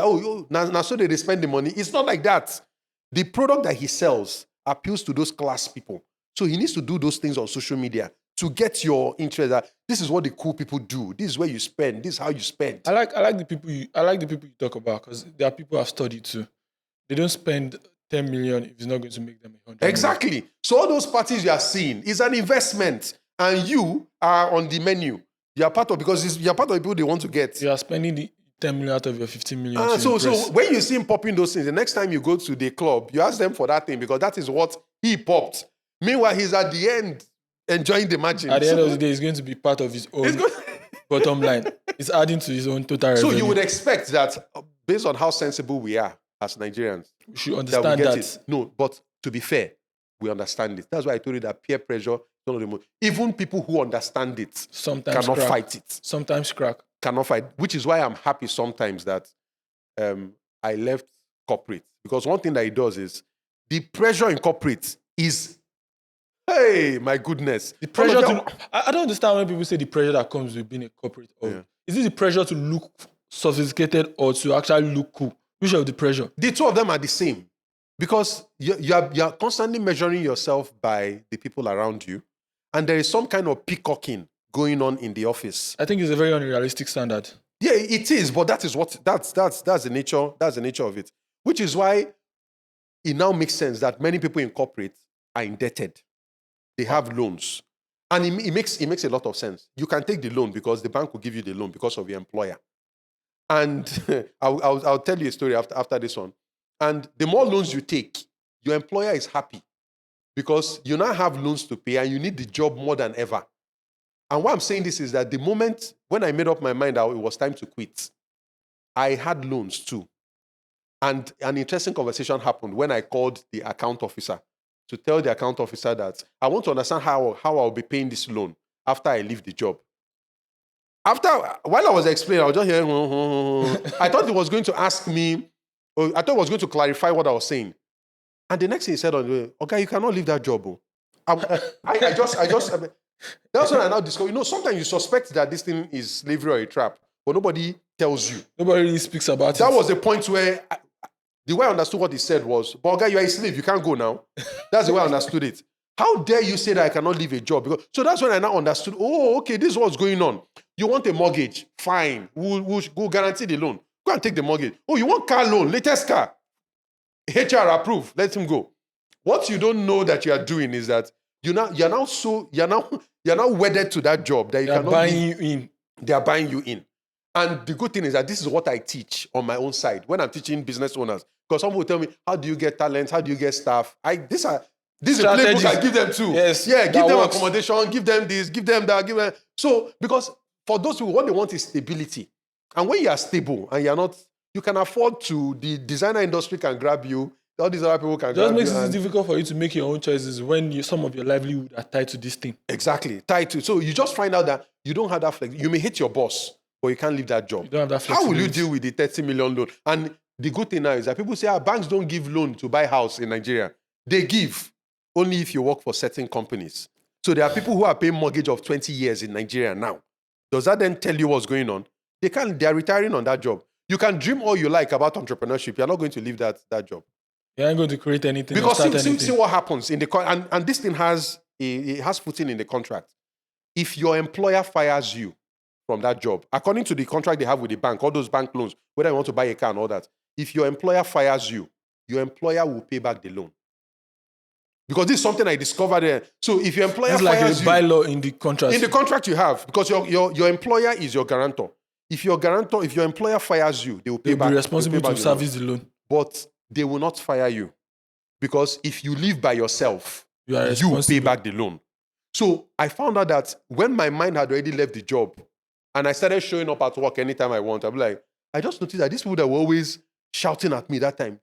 They will not talk to me. They won't tell me, "Sir, what's going on here?" And I found out, okay, they don't want to push me out. I now started doing things that will make them fire me. They don't agree. They didn't want to fire me because they don't want to bear that. So it was a case of you're now calling the bluff of your employers. Exactly. So they just allowed me. I did all my things. My 30 days ran out and I left. And I carried my loan with me and left. So this is exactly this is exactly how it is played. So when you have access to borrow as much money as you want, it now makes sense why spending above your means will make sense. But that guy that did boy that is starting from, he can't. Even if he has the access, he's going to have something at the back of his mind. He will tell you that this is capital I should be using in my business. Why am I using it to buy all these things? So it doesn't make sense that the kind of luxury, and you now hear everything after Third Mainland Bridge and Echo Bridge, everybody says luxury now. Why are you selling real estate luxury in a third world economy that has the highest poverty rate in the world? It doesn't make any sense to me. So That's a very serious conversation on his own. What I want to hear is mid-market affordable housing. Everybody is luxury. Everybody says there is luxury. And see, they're not. If you look at the 1% of Nigerians that have money that can really, really afford the luxury, these are not the people these people are marketing to. There are people that are breaking their backs to afford those houses. They are taking deep loans. You see in a house, the man will take a loan from his job. His wife will take a loan so that they can afford that real estate, that luxury that they are selling to them. And they are tied for the next 25 years. I don't think the standard of living in VI is what's the price of the houses though. So you see these three industries: designer fashion, clubs, and real estate. Right now, all of them they have the same marketing model. They are selling aspiration. Because if you look at but that's what we buy as a country, hope and aspiration. No, but it doesn't make any sense. It doesn't. When you really think about it, if you want to grow wealth comes from holding money and accumulating money. Yeah, if we want to grow well, that's the right way. Like you said, we have to understand that there's a structure at which things is done. That's the right way. And so that right way is, how much are you keeping? When you earn more, it's not about what you earn, but how much are you keeping? But we're in a spending consumer. But at the end of the day, he said something again that we need to put into consideration while having the conversation. The culture of a place determines what works in the place. Yes. Irrespective of whatever strategy you have. But culture is not. But the culture of us as a Nigerian, the culture of the people you want to sell to. If you don't sell hope, anything that has to do around religion, if you don't sell it to people in Nigeria, I don't think you make enough sales. So it's not the same. If you measure averagely, it's not the same with India. It's not the same with China. The way a Chinese person buys, the way, and even here, the Indians sometimes will say, we don't like how the Indian will nickel and dime you, because his understanding of value is that, why are you charging me so much when see what the cost is? And so he understands the real, what economists will call intrinsic value, the real value, not the inflated, hyped up value. So these two countries I called now are significantly better than us economically, right? But when it comes to buying, our behavior is quite different. I've tried to blame buyers. So I've tried to blame different things, and my mind has gone way back. As a young boy in secondary school, Afro beats was not what it was then. Today, you can go from morning till night. You'll not hear any American hip-hop. Yeah. Back then, it was the West Side, East Side, all of them. It was later I realized that all these boys were envying the way they would tie their bandana and sack their everything. I didn't know that it was people that didn't go to school that we that were in school were emulating. You know? So the bottom line is they define that culture. Popping champagne, carrying the chicks, all those things. So that whole mindset of Nigerians, I think, behave more like our cousins in America. We have the similar, that whole, any small money I make, I need to show other people. I've arrived. I need to pepper them. So the goal is not, I'm happy that finally I don't have to beg for what to eat. I don't have to always struggle. Yeah? My goal is, if this person does not realize that I've arrived, if they don't bend their head and call me yes, sir, I will not feel fulfilled. Yeah, I will not feel fulfilled. So if it's, and there are different subtle ways that we do it. It may be in the kind of car. So I found out about cars later than a couple of my friends. So if I use the example of a friend of mine whose father was into spare parts, he knows cars very, very well. So in Lagos now, because of the way we are constrained to drive because of our roads, I would always feel that, why would somebody want to cut into me to let me go and drive? So one day we're having a conversation. I was like, that car, that Lexus, do you know how much they sell the headlamp? And he told me, he said almost 2 point something million. I'm like, eh? And then I started asking about other cars. Even the ones that, what's that, Venza. I asked about Venza. He was telling me the price. I asked him about range and this, the Mercedes, GL. the GL. Told me side mirror, how much? So then that's why it struck me. Are you telling me that people are driving 300 million naira cars, 150 naira on this road? Yes. Yes. Then I said, wait, hold on. So all those low cars, like the McLaren and all of them, that so it then makes sense. Wait, so Abuja, I get. If you have that kind of car, you're driving in Abuja, because I was having a conversation with some of my friends, and I said, they were telling me, what are you doing in Lagos? Come to Abuja. I said, I was asking them, if there's one thing you would tell me about the difference between Lagos and Abuja that will change my mind, what will it be? He thought for a while and he said, you see, this is my car. I said, it still looks neat. I said, when did you buy it? He said, like 5 years ago. He said, I've been driving this car for the last 5 years in Abuja. I've never scratched anybody and nobody scratched me. I can't say the same for Lagos. Lagos is a different place. So what doesn't then make sense to me is that you drive a car that one of the downfall people will hit. And before you come down, he has come down and he started rolling on the ground. Say, my life is in your hands. You don't have any option but to forgive him. But you will bear a 3 million naira cost. Because even if you beat him from today to tomorrow, that money cannot come out. So it didn't make sense to me. So as I was coming this morning, it got to a point. The road was so bad. A 4-lane road became a 1-lane road. All of us had to squeeze ourselves. So are you telling me that all these people, this is the risk that they are taking every single day? So you might tell me about insurance and all that, but what about the psychological effect? Somebody hits your car. That difference is where we don't have it.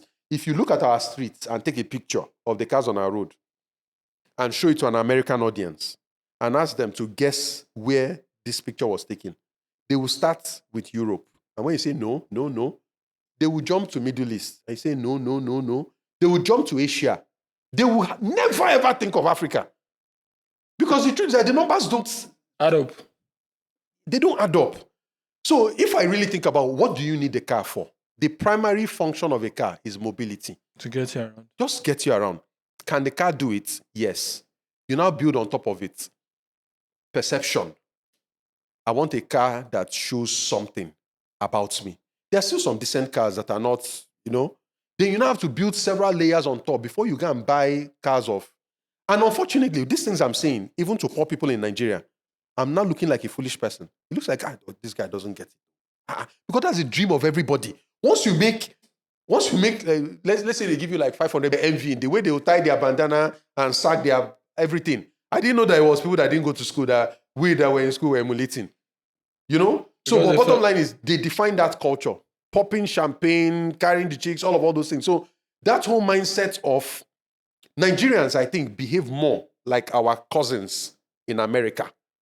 We have the similar, that whole, any small money I make, I need to show other people. I've arrived. I need to pepper them. So the goal is not, I'm happy that finally I don't have to beg for what to eat. I don't have to always struggle.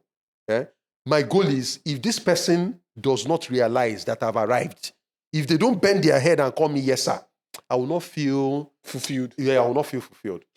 So if it's, and there are different subtle ways that we do it. It may be in the kind of car. So I found out about cars later than a couple of my friends. So if I use the example of a friend of mine whose father was into spare parts, he knows cars very, very well. So in Lagos now, because of the way we are constrained to drive because of our roads, I would always feel that why would somebody want to cut into me to let me go and drive? So one day we were having a conversation. I was like, that car, that Lexus, do you know how much they sell the headlamp? And he told me, he said almost 2 point something million. I'm like, eh? And then I started asking about other cars. Even the ones that, Venza. I asked about Venza. He was telling me the price. I asked him about range and this, the Mercedes, the GL. Told me side mirror, how much? So then that's why it struck me. Are you telling me that people are driving 300 million naira cars, 150 naira on this road? Yes. Then I said, wait, hold on. So all those low cars, like the McLaren and all of them, so it then makes sense. Wait. So Abuja, I get. If you have that kind of car, you're driving in Abuja, because I was having a conversation with some of my friends, and I said, they were telling me, what are you doing in Lagos? Come to Abuja. I said, I was asking them, if there's one thing you would tell me about the difference between Lagos and Abuja that will change my mind. What will it be? He thought for a while and he said, you see this my car? I said, it still looks neat. I said, when did you buy it? He said, like 5 years ago. He said, I've been driving this car for the last 5 years in Abuja. I've never scratched anybody and nobody scratched me. I can't say the same for Lagos.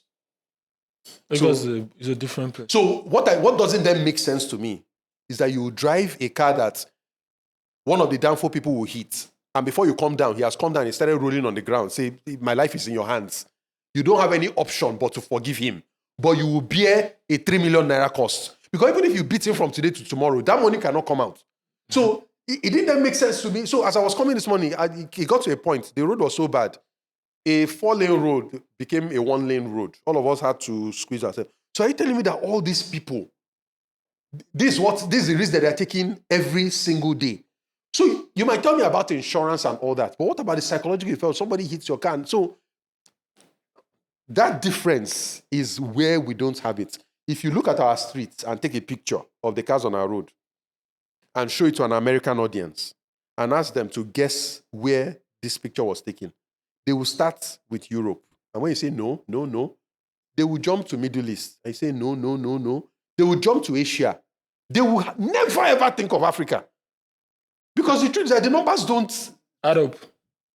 They don't add up. So if I really think about what do you need a car for, the primary function of a car is mobility. To get you around. Just get you around. Can the car do it? Yes. You now build on top of it. Perception. I want a car that shows something about me. There are still some decent cars that are not, Then you now have to build several layers on top before you go and buy cars of. And unfortunately, these things I'm saying, even to poor people in Nigeria, I'm not looking like a foolish person. It looks like, this guy doesn't get it. Let me even give it up a notch higher. You see this whole thing that's going on with real estate now. I'm noticing something that's going on. The generation before us that came to this Lekki, they built certain kinds of houses. The features was that the rooms were bigger. The style was different. The windows were larger. The trend now is smaller windows.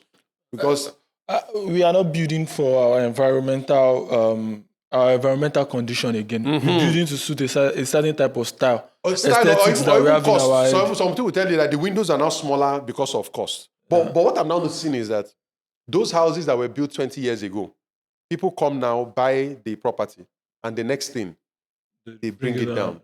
Why? It's not the current taste. Yeah, class. So the value of real estate is in the land, not in the building. Because the buildings will go out of style, but the land will always stay. Transfer that to cars now. All these big things now, in the next 5-6 years, would they still be?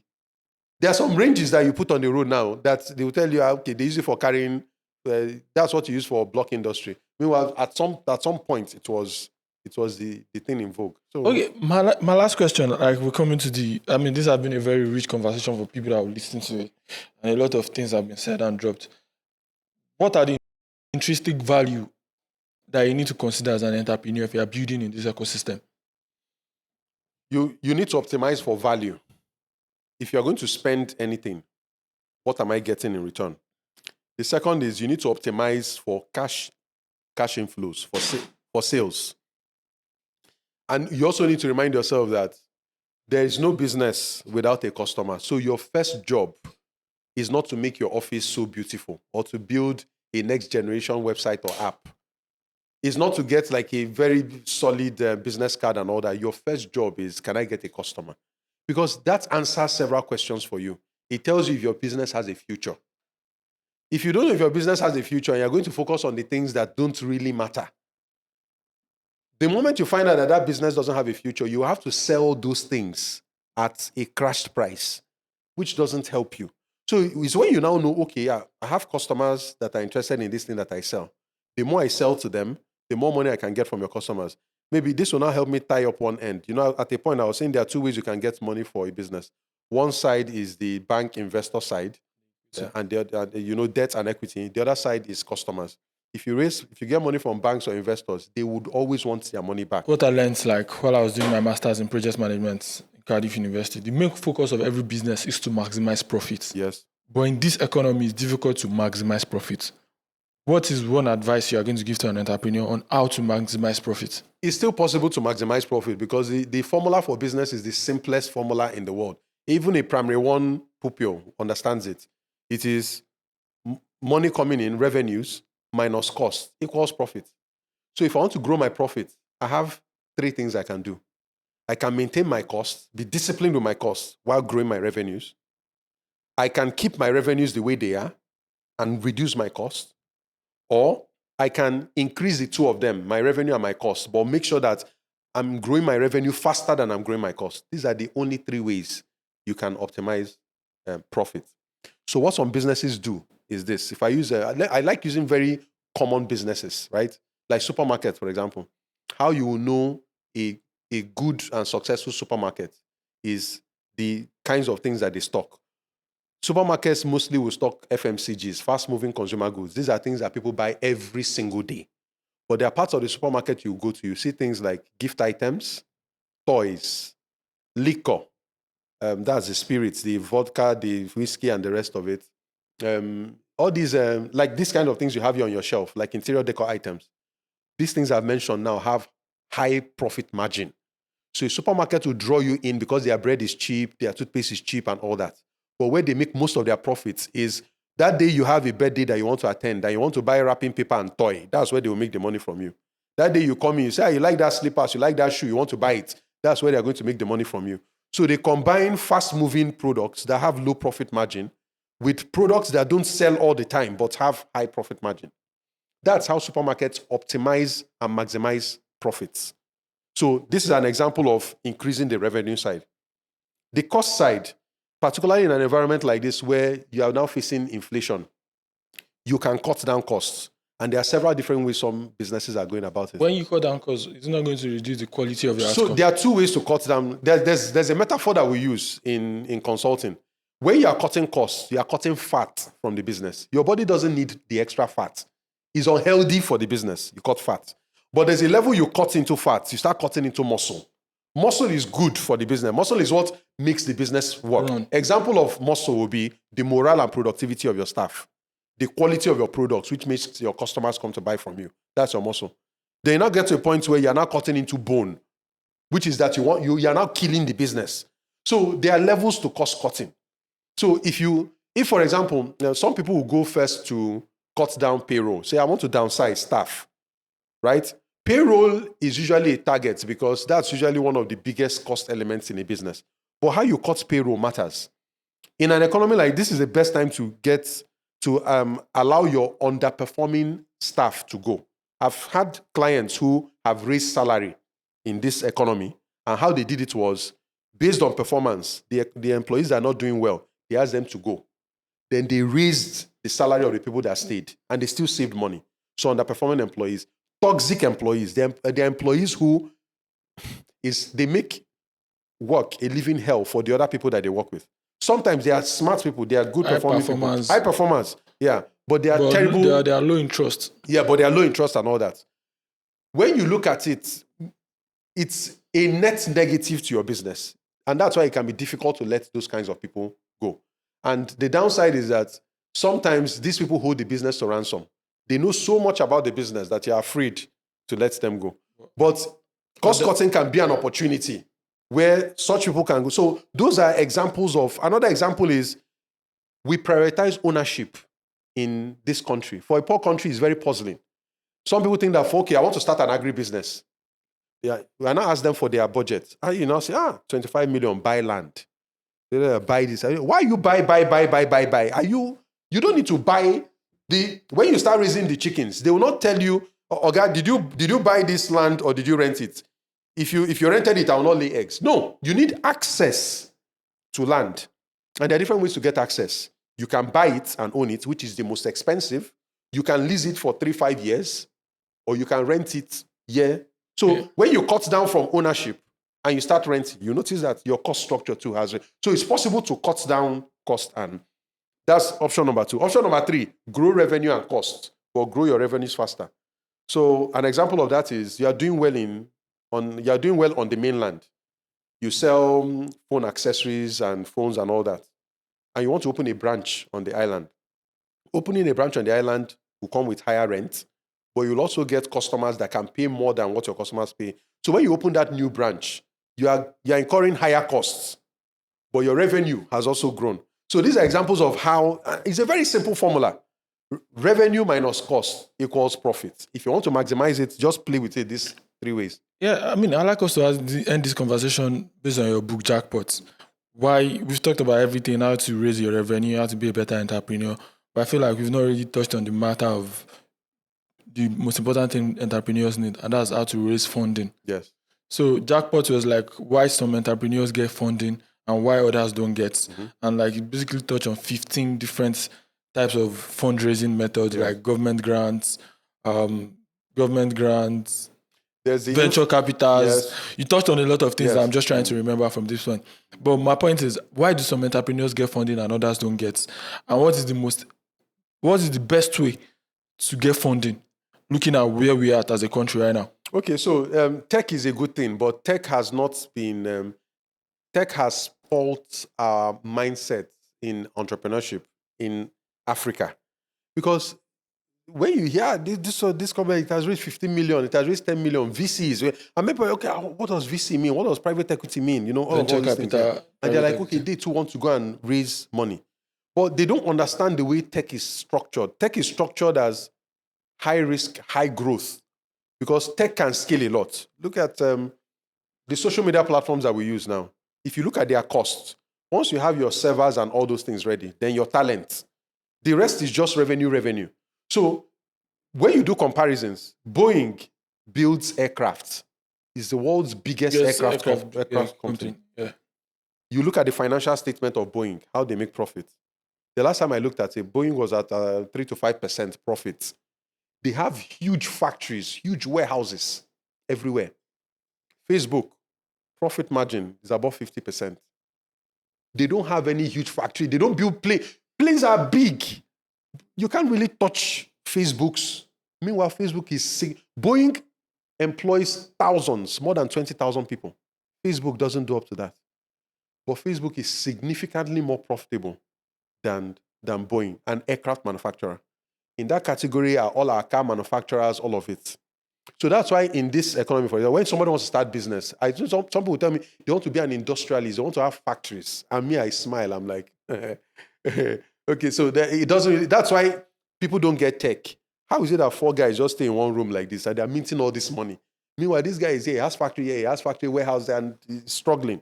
So the tech industry has spoiled how we look at fundraising because venture capital only invests in industries like tech.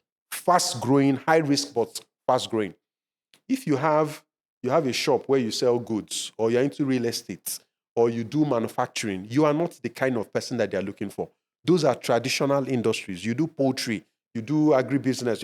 You're not their kind of investment. Unless you can put a tech idea behind that. Oh yeah, unless you can put a tech idea. But it got to a time it became ridiculous and laughable, where the tech idea really doesn't sit well. They just put the tech to raise the money.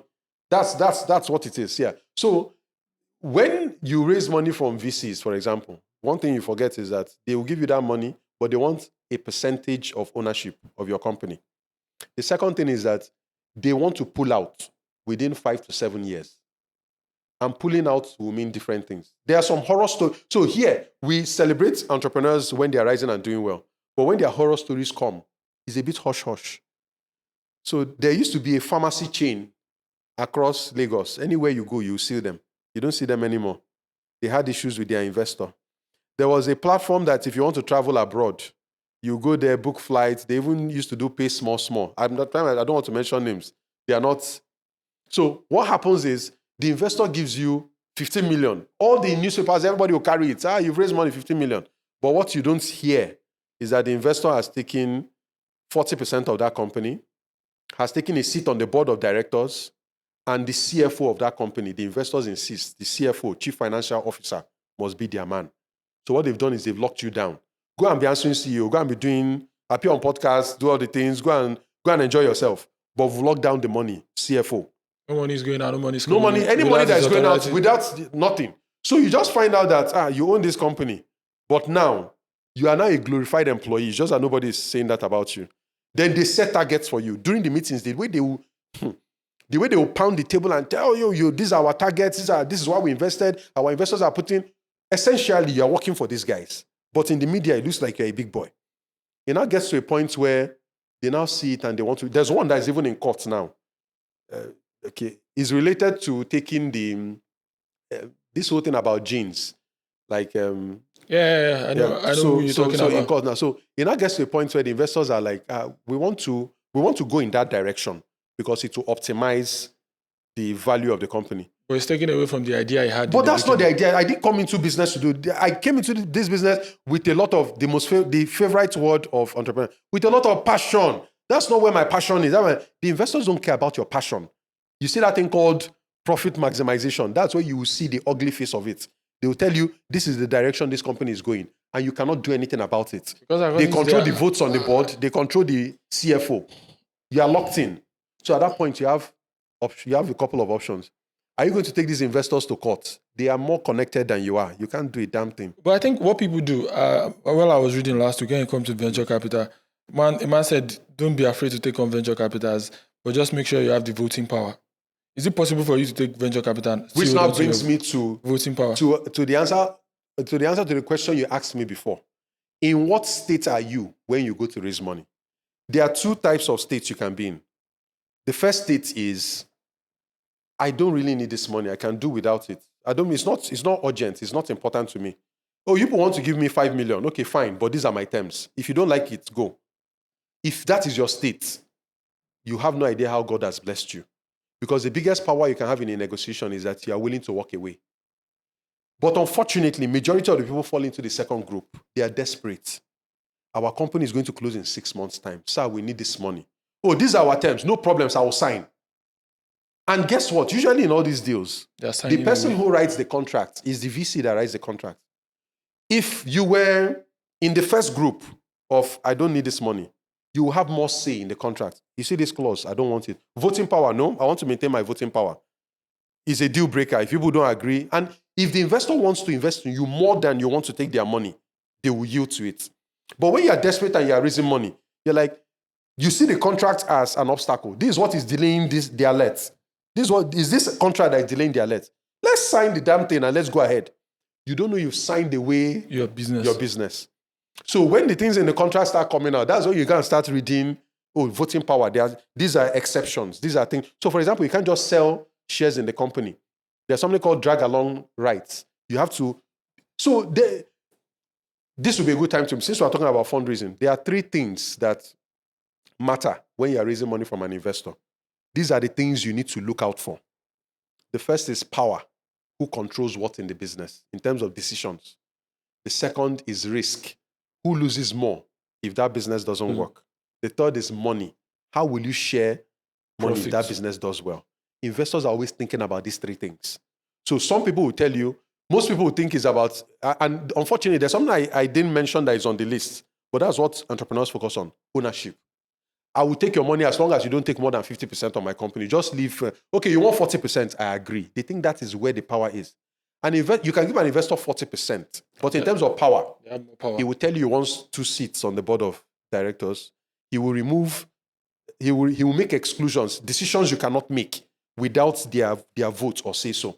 That's power. You think the power is in the 40, 60%? No. He has baked in all that power in the contract. He has secured the power. You can't take a loan without them knowing. You can't sell other shares without taking them along. A lot of things that will happen. That's power. In terms of risk, if that business goes down, what happens? Some examples of ways that investors can bake it in is, there's something they call a liquidation preference. So one example would be if an investor gives you 1 million in your business and anything happens to that business and they start selling all the property you have and all that. What that says is that their 1 million will come out first before any other. So they've secured at the minimum, they will not lose money. But you take the fall. Bear the loss. The third is money. How the thing will be shared. So there are several different ways they can, whether it's stock options, there are ways that they can negotiate you up, down. Especially if you need more money or more investors are coming in. There are different ways they can dilute you. So you are going into bed with people who know far more than you do. And you think you can just you can just play them because you're the one with the business. They will play all humility until they come in. So there's a lot entrepreneurs need to learn when they are going into such deals. But for me, if you ask one piece of advice, the foundation is, I would rather that you don't need their money, because that way I trust that your common sense will work. If you don't need their money, there are things you will not take. But the worst kind of person to negotiate with is a desperate person. He will say yes to anything. So that's essentially, and how do you avoid desperation? Raise money before you need it. Some people wait. It's only when they are seeing the end that they go and run and say they want to raise money. Reduce your ambitions. Maybe if you grow at a smaller rate, you may only use the capital that you have. But because you are overambitious, you're going to raise more money than you need. When it comes to this raising money conversation, we were speaking about something before the camera started rolling. Yeah. I know a lot of people in the diaspora that have funds, and the thing they want to invest in right now is either real estate or agriculture. Yeah. And I know a lot of agricultural businesses that have done tech in terms of, let's collect your money, you get so return in 6 months. Most of them have ended up as Ponzi. Yeah. And me, I have an agricultural firm myself that I've been running for 5 years. And we're in the space of, we want to do something like that, but we want to get it right in terms of structuring it. So my question is, when you say raise fund before you need it, when you want to raise fund before you need it, what are the things that you need to consider? Like, okay, when I'm raising this fund, I don't need it right now, but if I get this fund, these are the things I can use it to do. So if you raise money without knowing what that money will be for, that's where the mistake starts. It's debt. Yeah. Not that it's debt, but you have already set up yourself for failure, because when you raise money that you don't know what you use for, that's where wasteful spending comes from. That's where anybody can just package any deal and come to you, and you just be giving them money. Whether it's real estate, buy this, you just be spending money because the money is there. And that's what we saw that happened. We started noticing that these guys started buying cars, started traveling, because the truth is that money didn't have a purpose. A money without purpose you bad. Lose it. It's Yes. bad for business. It's bad for business. So if you don't know why you need that money, that's a problem. The second reason why you need to know why you need the money is that raising more money than you need is a weakness. If you really need 10 million, but you're going to raise 50 million, you will pay for it. If you got that 50 million from a bank, you will pay interest and the added pressure of paying 50 million instead of 10 million. If you get it from investor, you may end up giving away 45% of your business when all you may have given away is 5% or 10%. So raising more than you need would inflate the costs that you're supposed to get in that regard. So essentially, when you are trying to raise, like using the example you just gave, you have to plan it out. How much do we need? What are we going to use it for? The way I even guide clients is that we look at a best case scenario, a normal case, and a worst case scenario. Yes. So when you are raising money, you raise for your normal case. Best case will likely be that there's too much more, but you can leave room for the door to be open, which is that you can imply that, we don't want to ask for more than we need, but if we need more, can we come back and ask? That would communicate that you're a prudent person. You're not taking chances with their money. So because we don't know, just leave the door open, just in case you start that thing and you encounter that things are significantly better than you ever imagined. So you pull it in. Second thing I would advise is, what pulls businesses into Ponzi territory is expanding the size of the net. So there are two ways to raise 50 million. You can raise 1 million from 50 people, or you can raise 25 million from 2 people. If you raise 25 million from 2 people, that thing called communications and stakeholder management is easier. Just a small group. And it ends up being your test, because you now find out, okay, what do they need? How will this pressure? Is this something I want to continue? Even if it fails, you're only disappointing 2 people. It's easier for 2 people to even be shouting in your head than 50 people to when be shouting. 10 people, when you're dealing with 10 people, there's a likelihood that there's at least one crazy person there that will go and drag you and spoil the whole thing. So that whole concept of pilot, start with a small group, test because this thing you say you want to do, the truth is that they are assumptions. We don't really know. And that's one thing I always ask entrepreneurs to keep in mind. Anything you want to do is an assumption. So you want to test the assumption. Pilot testing. You use the pilots to test. You take notes. Some things will work. Even some things will work better than you planned. Some things will be a disappointment. I thought, based on that pilot, when you are scaling up with confidence, because you know what will happen. You've tested it before. But not that, this thing, they will come and tell you, but a lot of people are disturbing me. people don't realize the power in telling people no. Do you know that your value increases when you tell people, even though they tell you, I'm very disappointed. If they tell me, say, person like you, go do me something like this, let them say it. But they will admire you more because you are something they want that they cannot get. And if you tell them to line up, they will line up. Because the next time that door opens, they will beat it down to come in. So your power is no. Because when you say yes, and you're not disappointing people, somebody that should not even be talking to you will now come and start... You even start losing credibility exactly, when it comes to market. credibility. So except you're 100% sure of what you want to sell, don't just say yes to everybody. Initially say no and keep saying no. And let people say, oh, no, that guy he doesn't want to take my money. Imagine he's too proud, he's too arrogant. No. What you are protecting is your own integrity, your character. That's what you are protecting. Because the moment you sell that one, it's those same people that were begging you to come in that will go out and this story I've just told you, it's not just the story of what you plan to do with your business. It's the story of many real estate development projects where you should have done a mini estate first. But because they are disturbing me, let me do 10 hectares. And that's where everything... So that's...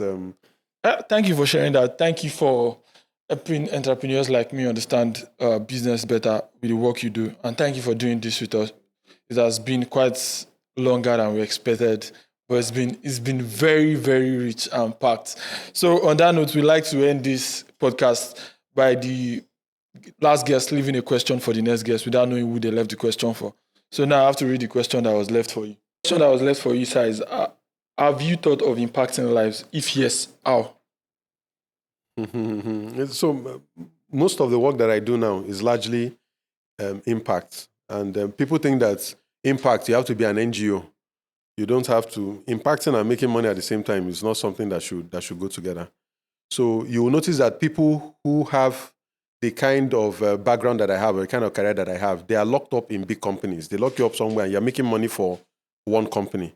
And unfortunately, many times you can't see the direct impact of the work that you're doing. You just see you're satisfying the owner of the company and shareholders, but you're not sure. So one of the main motivations why I decided to pull out and start small startup, which is now Activator HQ, is that when I work with somebody who had a dream in their head, and now 3 years after, that thing is now a real business. They're now employing people, and they are now living that dream. I don't have words to describe the feeling. It's something else. So it's like it's like a woman who gives birth. Men will never understand it, right? But I think I have something close. Yes, something close, because I see how they are when they just have the idea. They are afraid. They are not sure of themselves. They don't have that confidence. I see the learning process. I see them make mistakes and then stand up, and now they are on their own. So it's one thing to be on social media and impact that the country is not doing well. And it's another thing to actually do the things that will help people.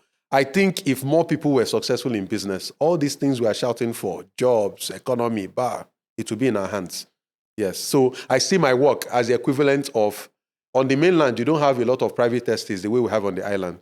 The island is self-help.